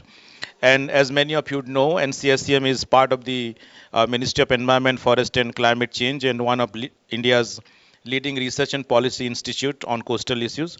So, ma'am, if you can please highlight some of the experiences from research and science initiatives that NCSCM has been taking on coastal sustainability and resilience issues. And if you can clearly highlight how the science is being um, sort of used in the policy making arena, that would be very useful. Over to you, ma'am. Thank you very much, Jyotiraj, and also distinguished panelists. Thank you very much for inviting me here. As you know, the National Center for Sustainable Coastal Management is under the Ministry of Environment, Forest and Climate Change. It was established in the year 2011 for exclusive coastal studies, especially the regulatory matters. So this center is actually a research center of the research arm of the ministry, and we do the basic science-based evidence planning for coastal management. So having said that, the basic premise of the center is related to the Coastal Regulation Zone Notification 2011-2019 now, and so our mandate is basically circling around the Coastal Regulation Zone Notification. So, being the bridge between science, policy, and people, I would say, because people is very, very important here. So, we are a center that does the basic foundation science for coastal policy and coastal planning. So, in that case, we have done what is called the mapping of coastal resources. I am starting with the coastal resources. In fact, there are four major themes that I would like to actually, or major components that I would like to touch upon. The first one being the regulatory framework itself. The second one being how we are a bridge between science, policy, and the people. And the third one is on community-based ecosystem management. And fourth one is what is the way forward in terms of climate resilient infrastructure and other green and other planning mechanisms. I feel that the basic foundation is science in this case. And what we have done is map what is called the coastal ecologically sensitive areas. It is called the CRZ1 or Coastal Regulation Zone 1A, which actually specifies 11 such ecosystems and features, geomorphological features, including the marine protected areas and the sanctuaries and also the reserve forest areas. So we have mapped them. For the first time in the country, 34,000 square kilometers of such ecologically sensitive area has been mapped. And now this forms the basic planning map of all the coastal states, starting from Gujarat on the west coast to the West Bengal Bengal on the east coast, in addition to two important island groups that we have, Andaman Nicobar and also the Lakshadweep. But the regulation for this is governed by what we call Island Coastal Regulation Zone notification, which is of 2019. Previously, it used to be the Island Protection Zone notification of 2011. So, having said that, the basic mapping, which was unavailable at that time, was mapped by us, and several institutions were also helping us in this process. Although NCSM is the lead agency for mapping, so the four ecosystems, as we call it, mangrove, coral reef, seagrass, and salt marshes, were mapped in complete scale. So we can, because we had the advantage of aerial photographs through the as integrated coastal zone management project, we had very fine scale maps that could be delivered on even 1:1000 scale. So that was the intensity, and we had also mapped the habitats, which is basically the horseshoe crab habitat, the turtle nesting sites, and also the bird nesting sites. All these habitats are also mapped. The mud flats, and sand dunes. Little understood areas like these, systems like these was also mapped. So having said that, the mapping provided the basic foundation for science-based planning.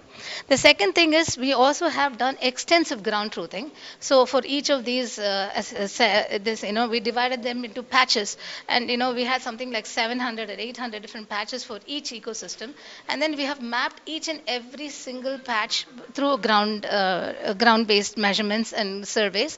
So we were able to bring out what is called the coastal ecosystem health card for mangroves ecosystems and some of the coral reefs as well. Now we are also embarking into health reef ecosystems as well. So the ground-based assessment again becomes important, and it complements the mapping process in all scales. Then we went into the restoration of ecosystem. So we have developed several guidelines for how you restore ecosystem and develop climate resilience, not only for ecosystem, but mainly for the people. So having said that, we have very clearly mentioned that each and every restoration mechanism should be science based and also site specific, because there is also always a misnomer that you can plant mangroves in mudflats, or have coastal shelter bed plantation on sand dunes. So such although it is acceptable these days, but there should be some kind of a specific planning for each and every restoration that is undertaken in the coastal ecosystems. When I also talk about the resilience of the people, there is a very interesting concept that was brought into the notification of the CRZ, which is in 2011. It is called the critically vulnerable coastal areas. It has a very different kind of a concept, in the sense, the outside the protected areas are obviously, the forest departments of the state, concerned state or UT, they manage it. But then the CVCAs are basically outside the protected area, and they deserve some kind of this thing.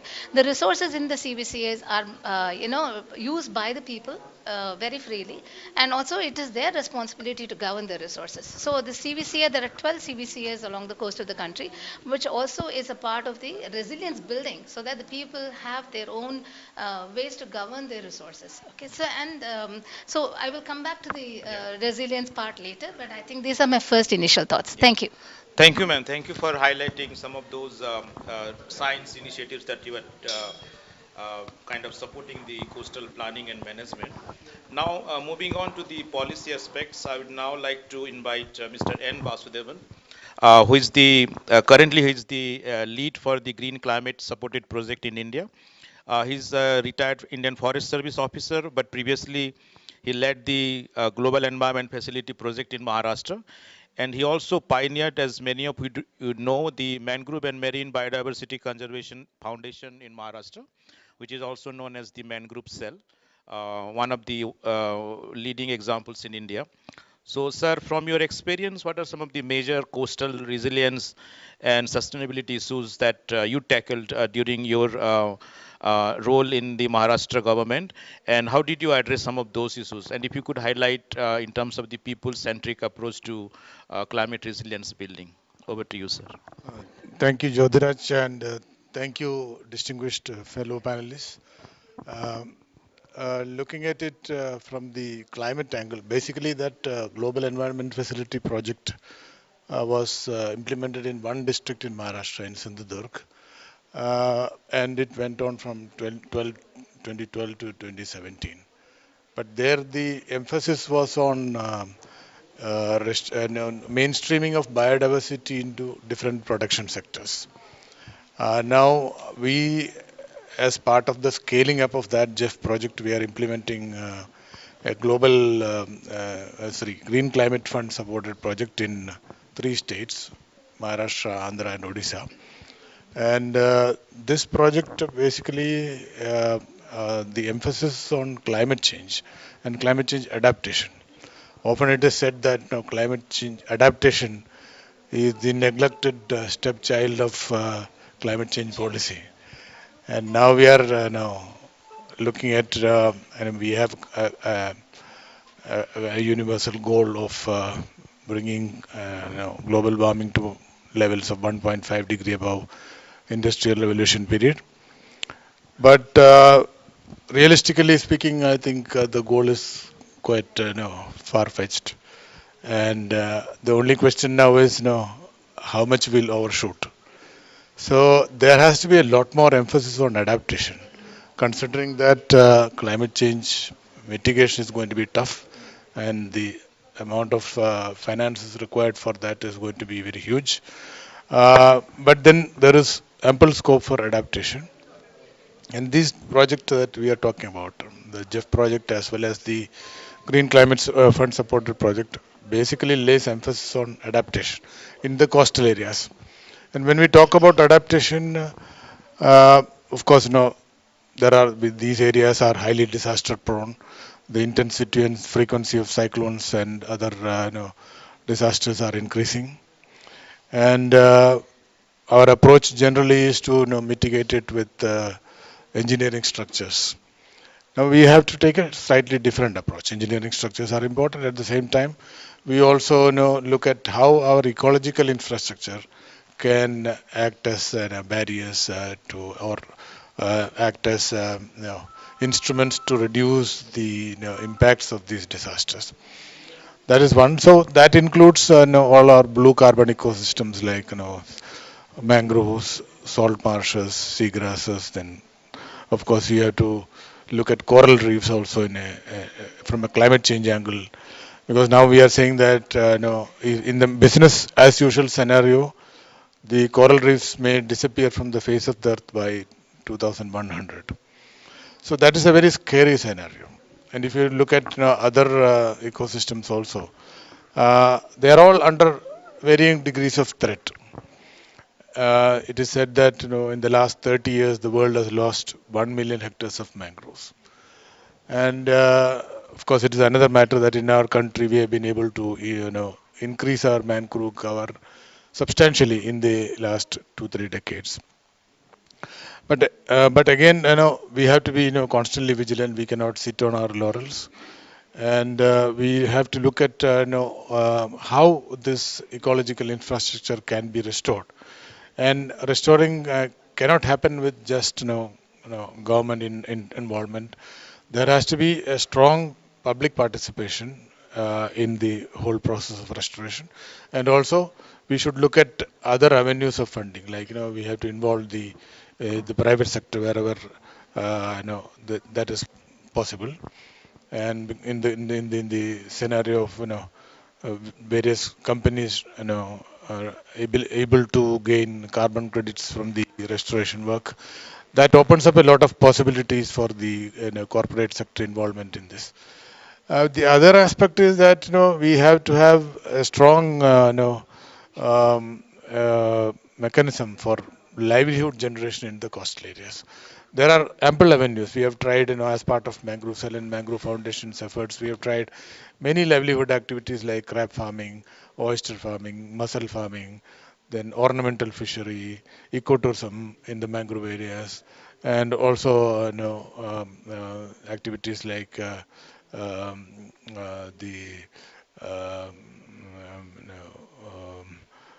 I mean, I don't remember all the activities, but we have also tried some interventions in the agriculture sector through SRI. So all this could be done because we had in Maharashtra an agency which focused on this coastal aspect, coastal biodiversity conservation, as well as building coastal resilience.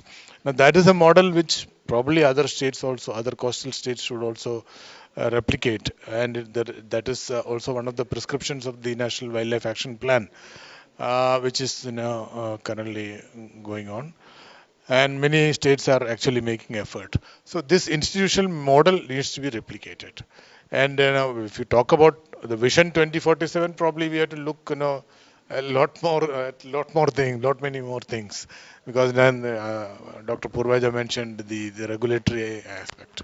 So we will have to look at how these regulatory gaps could be filled up, because especially in areas like sustainable fishery, because that's going to be and how the emerging technologies could actually take care of the sustainability aspect, and also build better resilience in the coastal areas.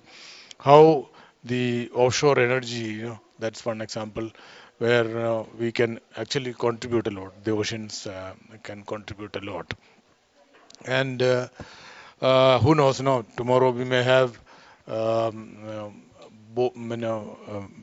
unmanned boats going into the sea and doing shipping, because in a scenario where a lot of uncertainty regarding the weather is there, then it is very risky for people to go into the sea and do fishing. So, I mean, you will have to have a vision considering that a lot more things will change in the future, in the next 25 years. Technology also may give you a lot of solutions for many of your problems. So, our policy, our vision has to be based on the possibility of many technologies emerging. For example, if you are talking about houses being flooded, you can have floating houses, which will rise with the rise of water. So anything, I mean, a lot of possibilities are there. But primarily, I will end with one small statement that these are coastal areas are basically the territories of the state governments, and the waters up to 12 nautical miles are also with the states. So states must have a much greater role to play than probably even the center. So their involvement and a coherent, uniform approach, or uniform to some extent, but diversified to the extent required. That kind of approach is required from the coastal states to take care of the all the climate change and related impacts, and also to build resilience in the coastal communities. Thank you. Thank you, sir. Thank you for highlighting the role of the states, and I think that is very critical when we're talking about building resilience and sustainability. And also, you highlighted the role of the private sector, and I think that is something which should be part of the engagement in terms of engaging more private sector when we're talking about coastal sustainability and resilience. So, staying with the states now, I'd like to move to Andhra Pradesh, and we are pleased to have Dr. P.B. Chalapati Rao, member of the Indian Forest Service. He's currently the Special Secretary to the government in Andhra Pradesh, and also head of the Climate Change Cell. So, sir, from your vast experience of working on coastal issues in Andhra Pradesh, if you can highlight or share with us some of the strategies that you have adopted in the state of Andhra Pradesh, and also your vision for the 2047. Over to you, sir. Good afternoon.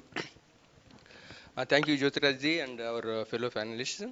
Just I want to share my experiences from our state, state of Andhra Pradesh. Here in Andhra, that Andhra coast is about 974 kilometers, and it is the longest coast in the east coast. And we have a lot of issues related to climate change, and most of the, I think 80% of the cyclones originate from the east coast, and as such, the Andhra is facing a lot of these problems. Every, I think 2 to 3 years, we have one super cyclone kind of thing, and a lot of people are affected. Means 35 million people are residing in these coastal areas, and out of which at least 3 million people are affected by the cyclones and other vagaries of this weather, climate change issues. Here we have one side this is cyclones, other one is the inflows from the Godavari, Krishna and other rivers are drastically reduced, and we have a problem of this saltwater ingression into the nearby fields, because this coastal Andhra basically earlier we used to call it as a football of India, and this almost all this fertile deltas of Godavari and Krishna are affected by saltwater ingression as well as this cyclonic issues, storms and other issues. So, and this about out of 974 kilometers of shoreline, about 400 kilometers is affected by this erosion, so shoreline erosion. That is not stable. Every time, whenever some cyclone is there, and this shoreline is disturbed, and people residing close to the shoreline are very much affected. This also we have to tackle. And first, for this purpose. During I think 80s, when there was a aquaculture boom was there, and a lot of mangrove areas were encroached and converted into this shrimp farms. So those farms in the 90s, means 94 onwards, government of Andhra Pradesh have taken up those areas in a systematic way, and by this most of the areas once after this some viral infections, those were abandoned, and government of Andhra Pradesh means forest department have taken back those areas, and to do through this fishbone technology, because the tidal flushings are required, because a lot of areas are raised, and there is no inflow, means water flow, means tidal flushings in those areas, and it is very difficult to restore those mangroves, because mangrove areas are very, very vital for those nearby fishermen, means as well as means fishermen which are residing in those areas, as well as the adjoining areas where aquaculture is prevalent, because in aquaculture whenever some viral attack is there, most of these shrimp farms and this crab these cultures were affected, and farmers used to lose face a lot of economic problems. And not only that one, this aquaculture, because we are number one in aquaculture, means all fishery products, and most of this protein from the East India as well as Northeast and those parts are from this area only. So, so the protection of this aquaculture as well as the agriculture, because from the ingression of seawater, both the things are very much important for the people. So government from 94 onwards they have taken up this restoration of mangrove areas.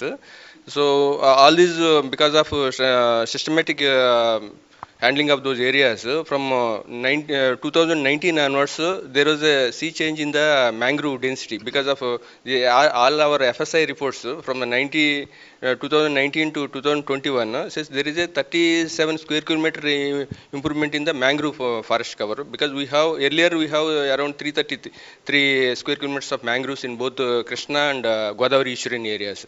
Now it has become 404 square kilometers, and in the last report of 2021 there was a 0.61 square kilometer improvement, but we are third in that one. Earlier we used to be first or second. So because almost it is stabilized, now we are planning to revisit those mangrove areas wherever these channels are filled up with mud and other things. We have to take up siltation, desiltation operations, and allow this tidal flushings in those areas to improve those areas, because wherever some degraded places are still there, we want to revisit those areas through this our GCF project. So along that one, this one more this one is this Pulicat Lake. Because of this same thing, because of reduction in means almost zero inflows. Now it is not in it is a brackish water lake actually, and a lot of people depend on that one. That is around 745 square kilometers area, and it is supporting number of people. And livelihoods are dependent on that one, and there is a closure of this Raiduru mouth. That also we are want to take up that one, and we want to revive that Pulicat Lake. And for this one, wherever this around 400 kilometers of sensitive coastal this shoreline is there, we are requesting our NCSM and other authorities to map those areas and reasons for this erosion, and proper and soft engineering as well as other engineering methods to protect that shoreline. And wherever some ports are coming up, it is affecting the nearby shoreline. That also we have to study and take up proper measures to tackle that problem. Thank you very much. Thank you, sir. Thank you for sharing those experiences of restoring those degraded ecosystems in Andhra Pradesh, and also you highlighted about the livelihoods. Thank you. Now I'd like to move on to Dr. Archana Chatterjee. She is the program manager, IUCN, International Union of Conservation of Nature, India. Dr. Chatterjee, you have been part of many initiatives like Mangroves for the Future, Ecosystem for Life, which are like regional in nature. And as we all know, coastal issues are often regional in nature, and we somehow miss that regional element. So, from your experience, if you could, highlight the regional aspects of this coastal resilience, and most importantly, the gender inclusion part, which IUCN is quite well known for. Yeah. So thank you, Raj, for inviting me for this interesting discussion. Uh, yes, I mean, IUCN has been part of the Mangroves for the Future and Ecosystems for Life, which was a Bangladesh India initiative, and the coastal ecosystems were quite a bit of focus in both the initiatives. Um, in one of his speeches, Honorable Prime Minister once said that while lands divides, oceans unite, and that is so true because oceans connect us all, whether it is Bangladesh, India, remotely even Nepal, Bhutan, because they have access to coast through our countries only and they have to work with us. So therefore, I think a regional approach is very much important. And there have been initiatives from the government, like the different groups like BIMSTEC and all. They are in place, BBI and BIMSTEC. So the regional approach is coming in. The the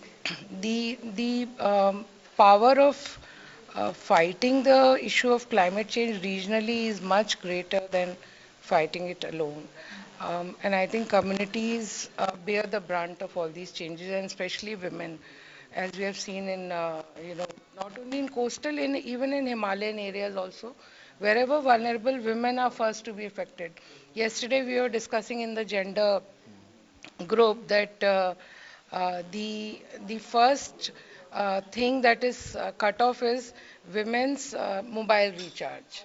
So they, while the men may still continue in any calamity, the first thing is to be expense that has to be cut is women's mobile recharge, so that they are disconnected from everything. The food that the family gets in disaster times, the last bit of food, if left, is eaten by the women. Otherwise, it goes all to the family. So I think the the focus on gender is coming in gradually.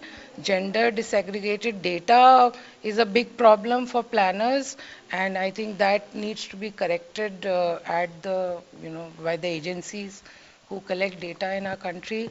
The other thing that we have been really focusing on saying is that while states have the state action plan on climate change, which really deals with these kind of issues, uh, in many of the consultations we have had and an analysis of state action plans on climate change, gender is hardly mentioned in many of the action plans.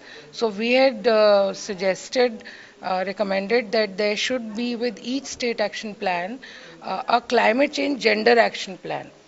And IUCN has been doing this, under its gender program globally, assisting countries to formulate climate change gender action plans.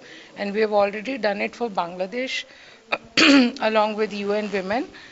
In Pakistan also we are working on it, and in many other African countries also we have worked on it, wherever populations are vulnerable and where women are highly impacted. So I think I will stop here and maybe take it some Yeah. of the things later. Yeah, thank you. I think that experiences on gender inclusive climate adaptation planning is very critical. Now we'd like to move on to Dr. Priyadarshi Das. He's an associate professor with the Research and Information System for Developing Countries, RIS. And Dr. Das, you have been working on issues of trade, blue economy, and finance. and would like to hear from your experience in terms of what RIS is doing more on the regional cooperation and blue economy. But most importantly, if you can share some of your ongoing initiatives on mobilizing finance for climate action. And if you can also little bit share about RIS, I think many of the Yeah. audience are not aware of RIS, what RIS does. Yeah. Thank you, Jyotiraj. Let me begin with that point, what you mentioned at the end. Research and information system for developing countries is it was set up by the Ministry of External Affairs as an institution which will be working for the developing countries in 1984. Because there was a realization like the developed countries like OECD and other institutions which serve as think tanks for the advanced economies.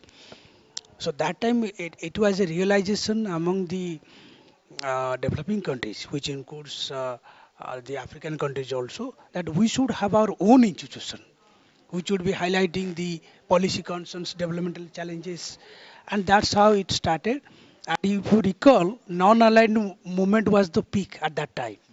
So it was initially named Research and Information System for Non-Aligned Countries. Later on, when NAM become, I mean, it is still there, but when it lost its prominence, then it was shifted to developing countries. But I just want to clarify here to all our participants that this is not just working on developing countries.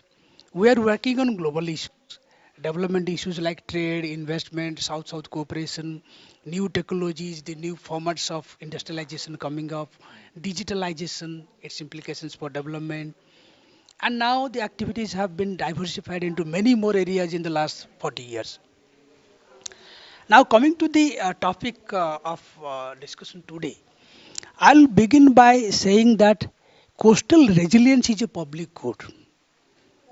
We have to publicly work together collectively, both the public sector entities, private sector, the communities. Then only it will have the visible impact which would happen. So that requires an integrated framework, which you can say finance the policies by the governments, incentivizing the private sector and the communities to involve in that process. Because when we say financing, private sector would not be forthcoming on its own unless they are assured of the returns to their investment, which makes sense. Why would they put their money if they are not assured of their return? Only concern would be if they are expecting speculative returns, which nobody can guarantee. But if the return is justified as per the economic merit of the projects, then they would be certainly interested. And if you see the literature, something that prevents the private sector to take interest is the high perceived risks. That what would happen if my project, if the coastal erosion happens, my hotel will be in water. If I invest in ecotourism projects, I don't know what would happen in 10 years down the line. So we need to see that how to incentivize them.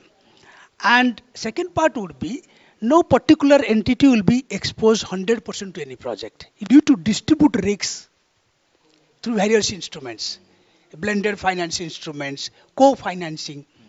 So in co-financing, imagine ADB. If you approach any ADB to go for a coastal restoration project and it involves a 10,000 crore, why would they expose them entirely to the project? They would say, okay, we have 20%, let a new development bank put 40%, like Asian Infrastructure Investment Bank put some, so that the risks will get distributed.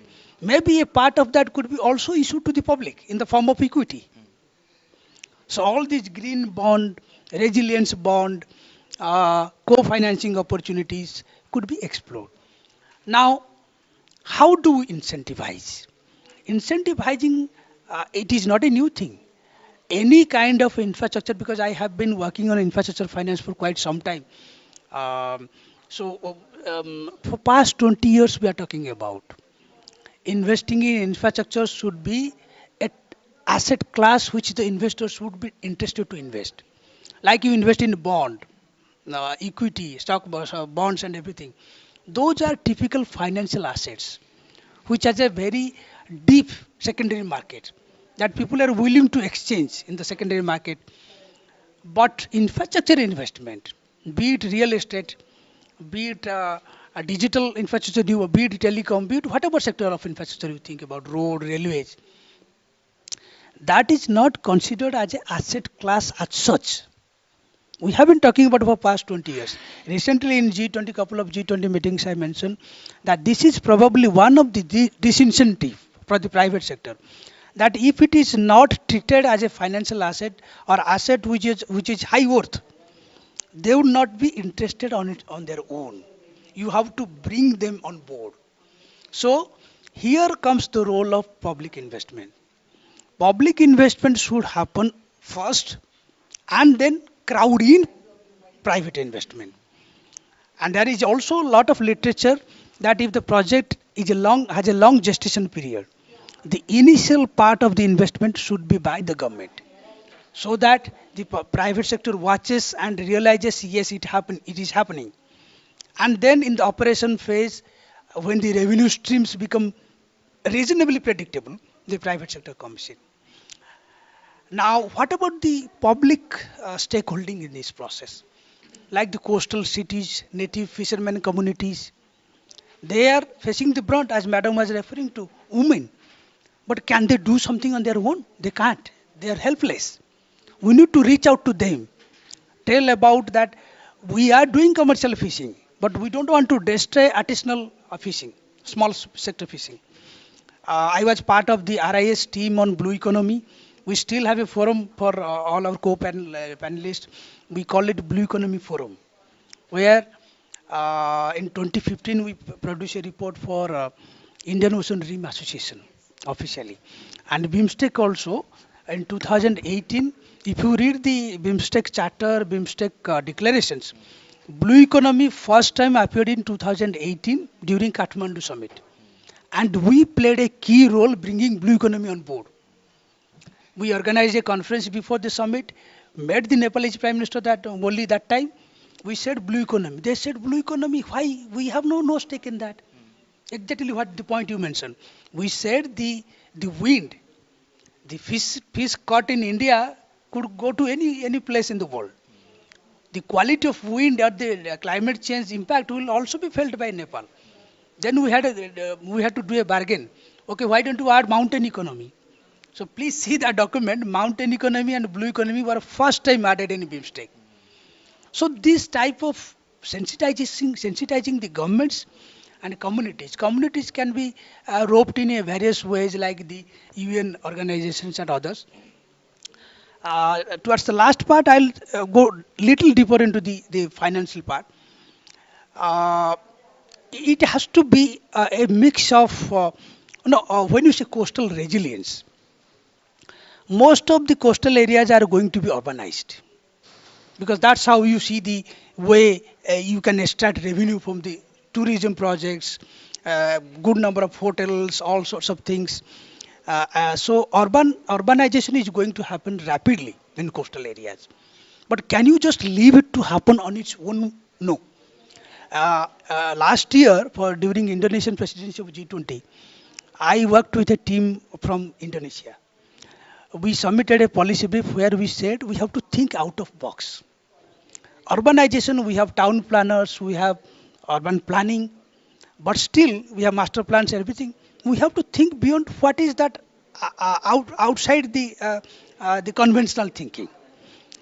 We have to believe that it's not the concrete structure of the city that matters. The city has to be an organism.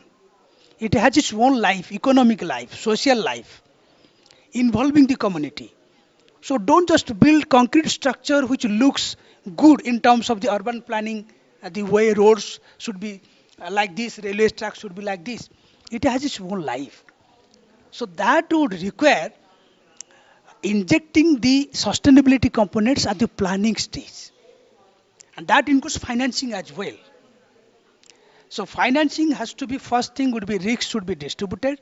Second, public investment should happen in the beginning so that private investor, it will crowd in private investment. To involve community, I'm sure co-panelists must be aware of the social impact bonds.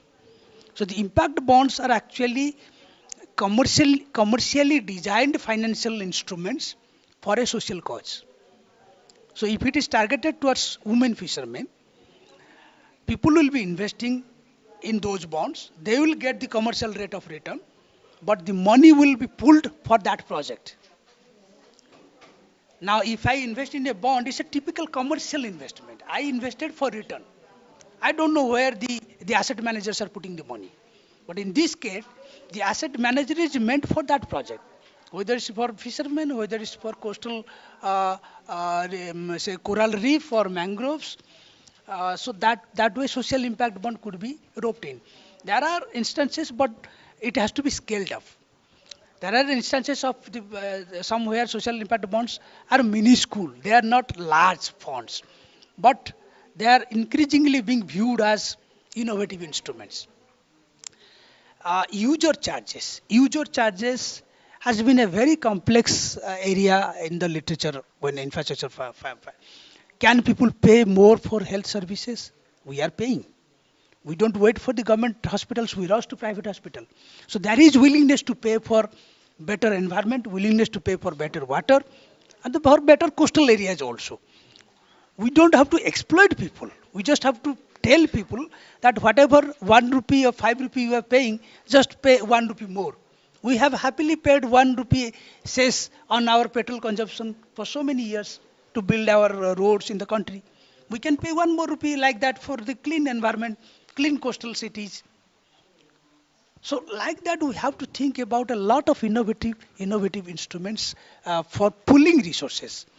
Institutional investors, by the way, LIC is sitting with huge money, like pension funds, GIC and other sovereign wealth funds, Abu Dhabi, Temasek in Singapore. They are sitting with huge money. Why are they not pumping in their money in these projects?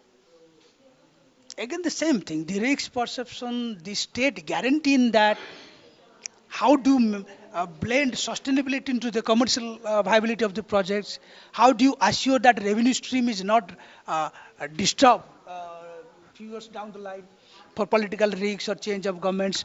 So with this, I stop, Mr. Jyotiraj, and then subsequently, if we have any window, I'll comment. Thank you. Yeah, thank you. Thank you Did I for. miss anything you wanted me to cover? No, I think. Regional cooperation. Yes, if you can very briefly. Regional cooperation, we are primarily working on that for past 40 years.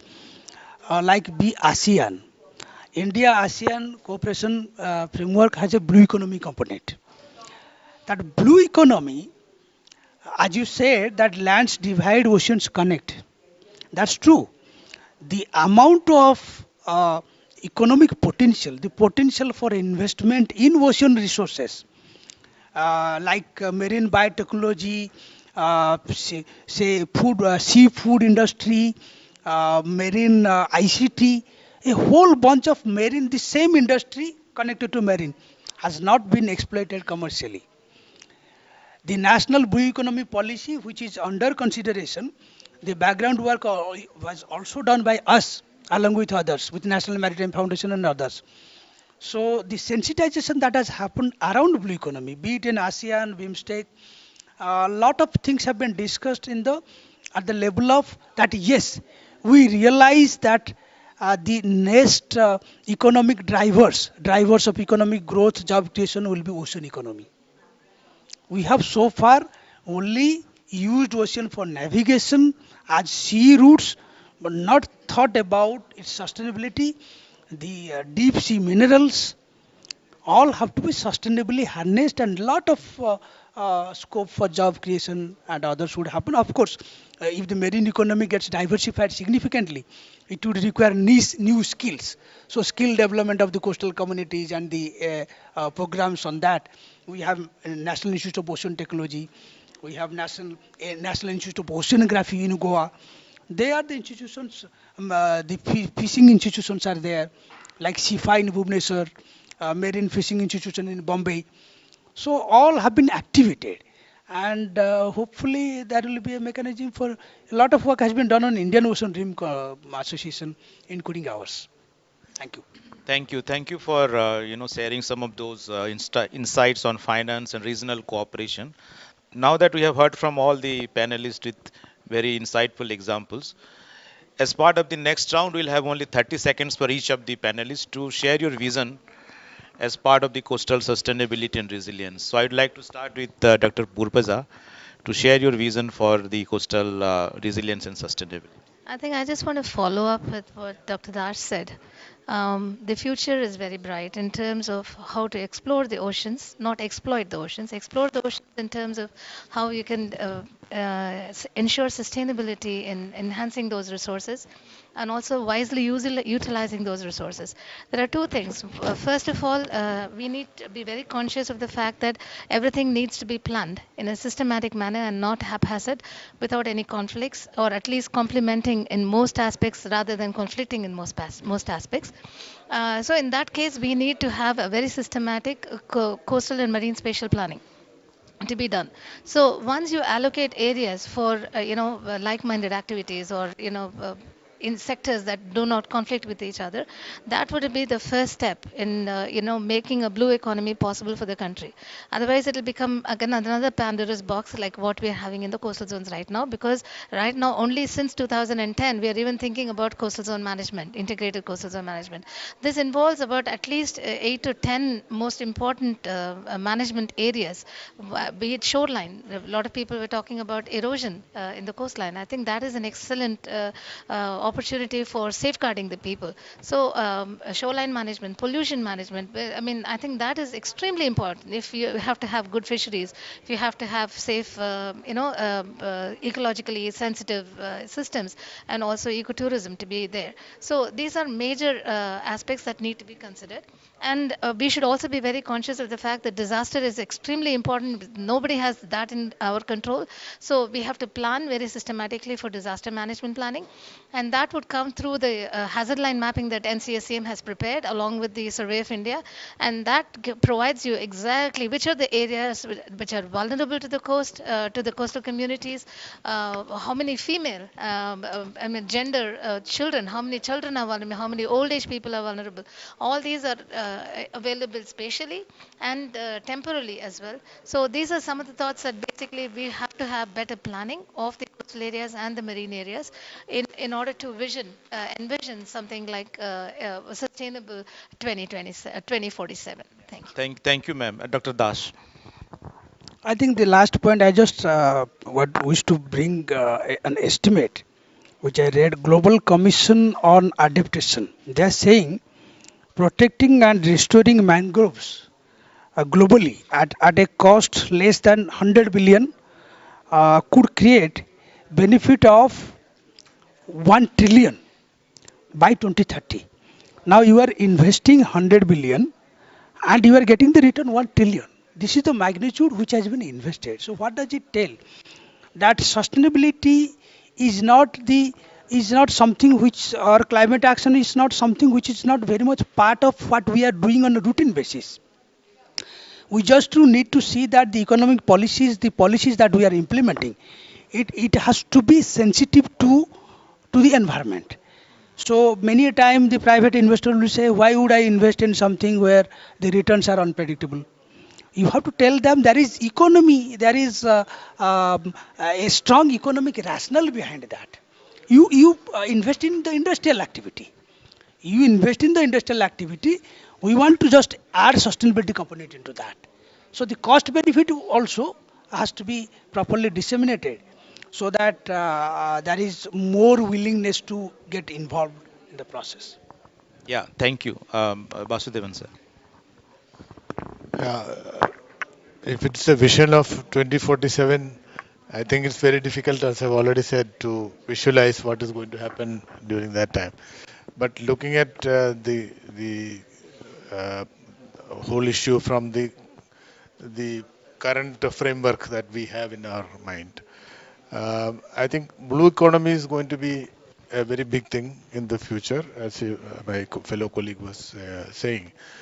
I mean, the primary distinction between blue economy and ocean economy is that blue economy also talks about sustainability, the environmental aspects. So, even though it will explore all aspects of economic gains or developmental gains, we should be also wary about the environmental aspects. So if blue economy actually balances these aspects, then it's a great thing. I think my vision is that we should have a very clear policy about how we are going to explore the blue economy potential while not compromising on the sustainability aspects. Number two, we have to have uh, um, a, a policy and an approach to conserve our existing ecological infrastructure and not spoil it in the process of expanding our development, and also while taking care of our aspirational needs of the coastal communities. So that is something which is primary. I think it is what you call which something which cannot be compromised. So these ecological infrastructures are currently facing lots of threats. So we need to address those threats and also see how we can expand that. Thirdly, we must have strong institutional mechanisms, both at the center and the state, to take care of the biodiversity, the sustainability of issues like fisheries, and also the resilience of the building resilience of the coastal communities. And for this, the states and center has to work together. And I also visualize that a lot of technological input coming in. For example, in agriculture, how the coastal agriculture can be improved. Even in the case of submergence, whether we can continue to have agriculture in the coastal areas in partial or full submergence, that kind of technologies should come in. Or new technologies in fisheries, new technologies in disaster management, all that we will have to work. And a great role for private sector. It should not come as charity in the form of CSR. It should come as he said, as he rightly put it, the economic rationale for investment should be very clearly visible to the corporate sector. Then that kind of investment will come. New technologies will come, and we will be able to bring the best practices from all over the world in not only conserving our ecological infrastructure, but also in bringing new livelihood opportunities, and also bringing more disaster resilience, climate resilience into the coastal communities. So with our limited knowledge of what is going to happen in 2047, this is probably what we can, because technology is really going to sweep us all. Not the way it has swept us in the last 2 decades, maybe in a much, much greater manner. So sitting here now, it is very difficult for all of us to visualize what technological changes will come in future. So thank you very much. Thank you for this opportunity. Thank you, sir. Dr. Rao, your visions, please. I will add some more inputs. With reference to our state, whatever the experience we got it from our coastal areas. One thing we need is need of the hour is shoreline protection. Shoreline protection is the primary thing we need from the means technological means institutes, because we have to map these areas which are prone for soil means shoreline erosion, because every year we are some large chunk of the areas, coastal areas are affected and people are displaced also. So we have to have vulnerable maps and other technological inputs to tackle this issue. Other one is budgetary support. There is one more aspect to tackle this shoreline erosion. One is soft engineering techniques like shelter belt plantations and other structures which require for this problem. Other one is this regarding the aquaculture and food security. This especially this mangrove habitats are harboring a lot of nursery means harboring important nurseries for all fishery resources. Especially a lot of diversity is there in that one. We are not actually nowadays we are getting all the this nursery material means hatcheries material from the outside, not from the local areas. We have to have a proper research institutes to work on the biodiversity and other aspects of the local fishery resources. to tackle this virus and other issues. Because nowadays, whenever some issue is there, it is from the single source, and entire aquaculture is affected. We should have a multiple or diversified inputs, means different nurseries, to have a sustainable and resilient kind of aquaculture in our area. Other one is this cyclones also. So whenever cyclones are there, we are having some temporary mitigative measures. Rather than that one, we have to have a long-term planning and shelter beds. Whatever we have to revive those things, and we have to have a better facilities for the affected people. Thank you. Thank you, sir. Dr. Chatterjee, your vision. Yeah, so I would like to highlight that India has recently, signed on to the CBD, the new targets, and 30 by 30 is the most important target of that all, which includes the coastal and marine areas also. And they are the coastal and marine ecosystems are our insurance against the future climate risks or whatever you may call it, and communities are the custodians. So without their support, we will not be able to achieve this 30 by 30 targets. And therefore, we need to really look at the future and see what are the strategies through which community-based conservation and management of these areas can be promoted, be it OECMs, which is the other effective area-based conservation measure designations, biodiversity heritage sites, agricultural heritage sites, or whatever you may call it, or many of the financial instruments, the RED Plus mechanisms, so which communities benefit from conservation and management of the resources. That is what will pay us dividend in the future. Thank you. Yeah, thank you. Yeah, please. And then Purvaja ma'am, yeah. Thank you for considering my request. I just missed one point. You know this greenwashing.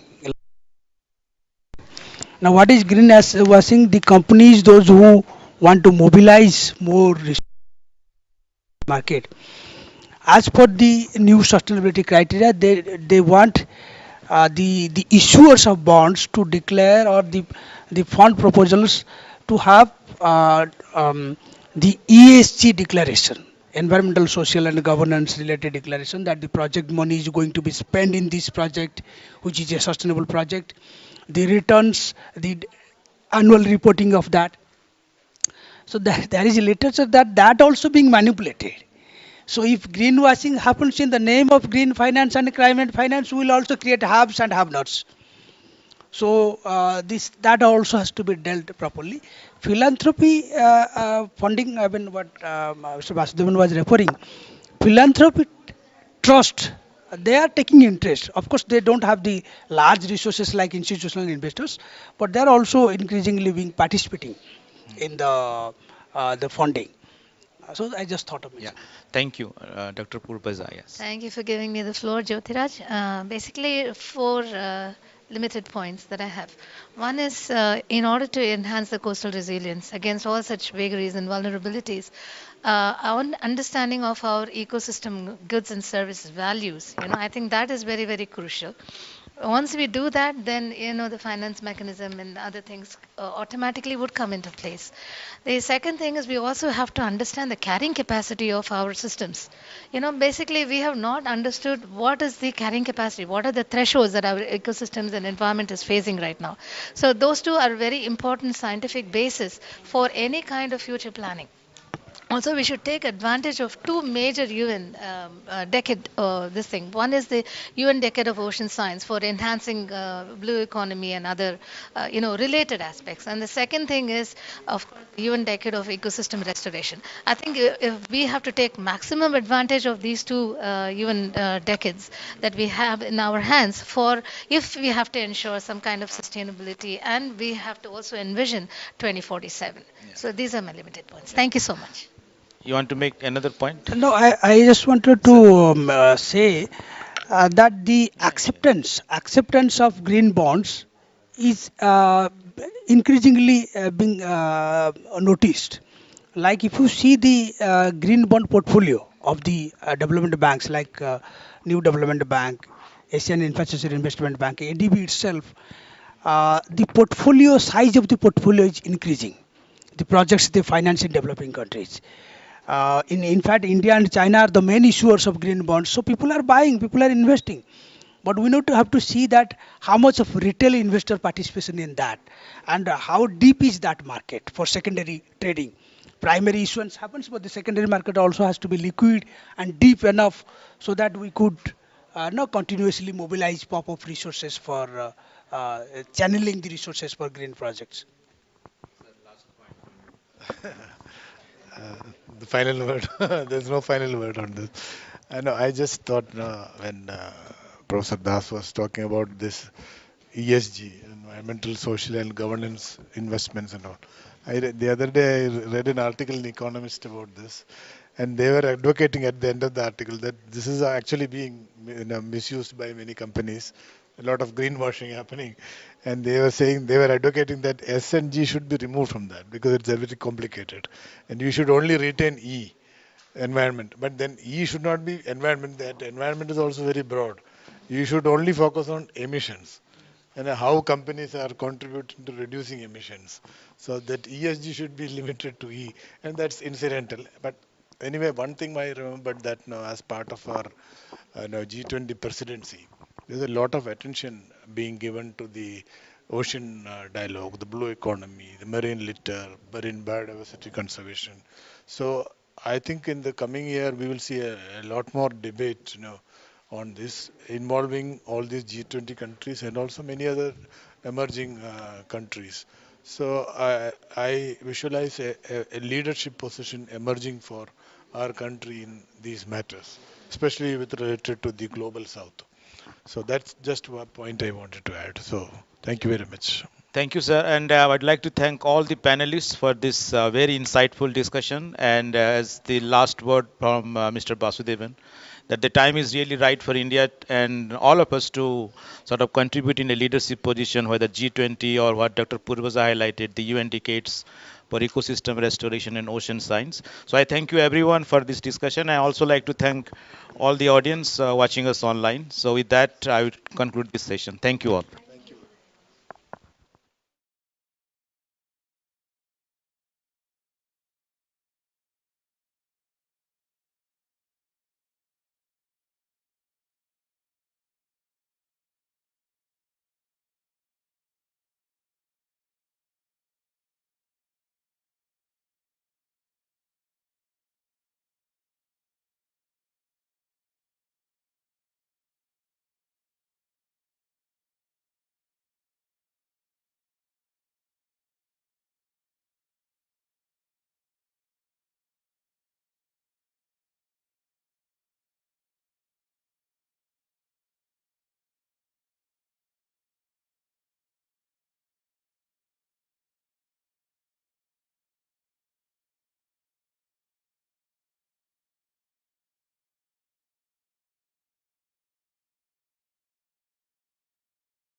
Nice to see you in person.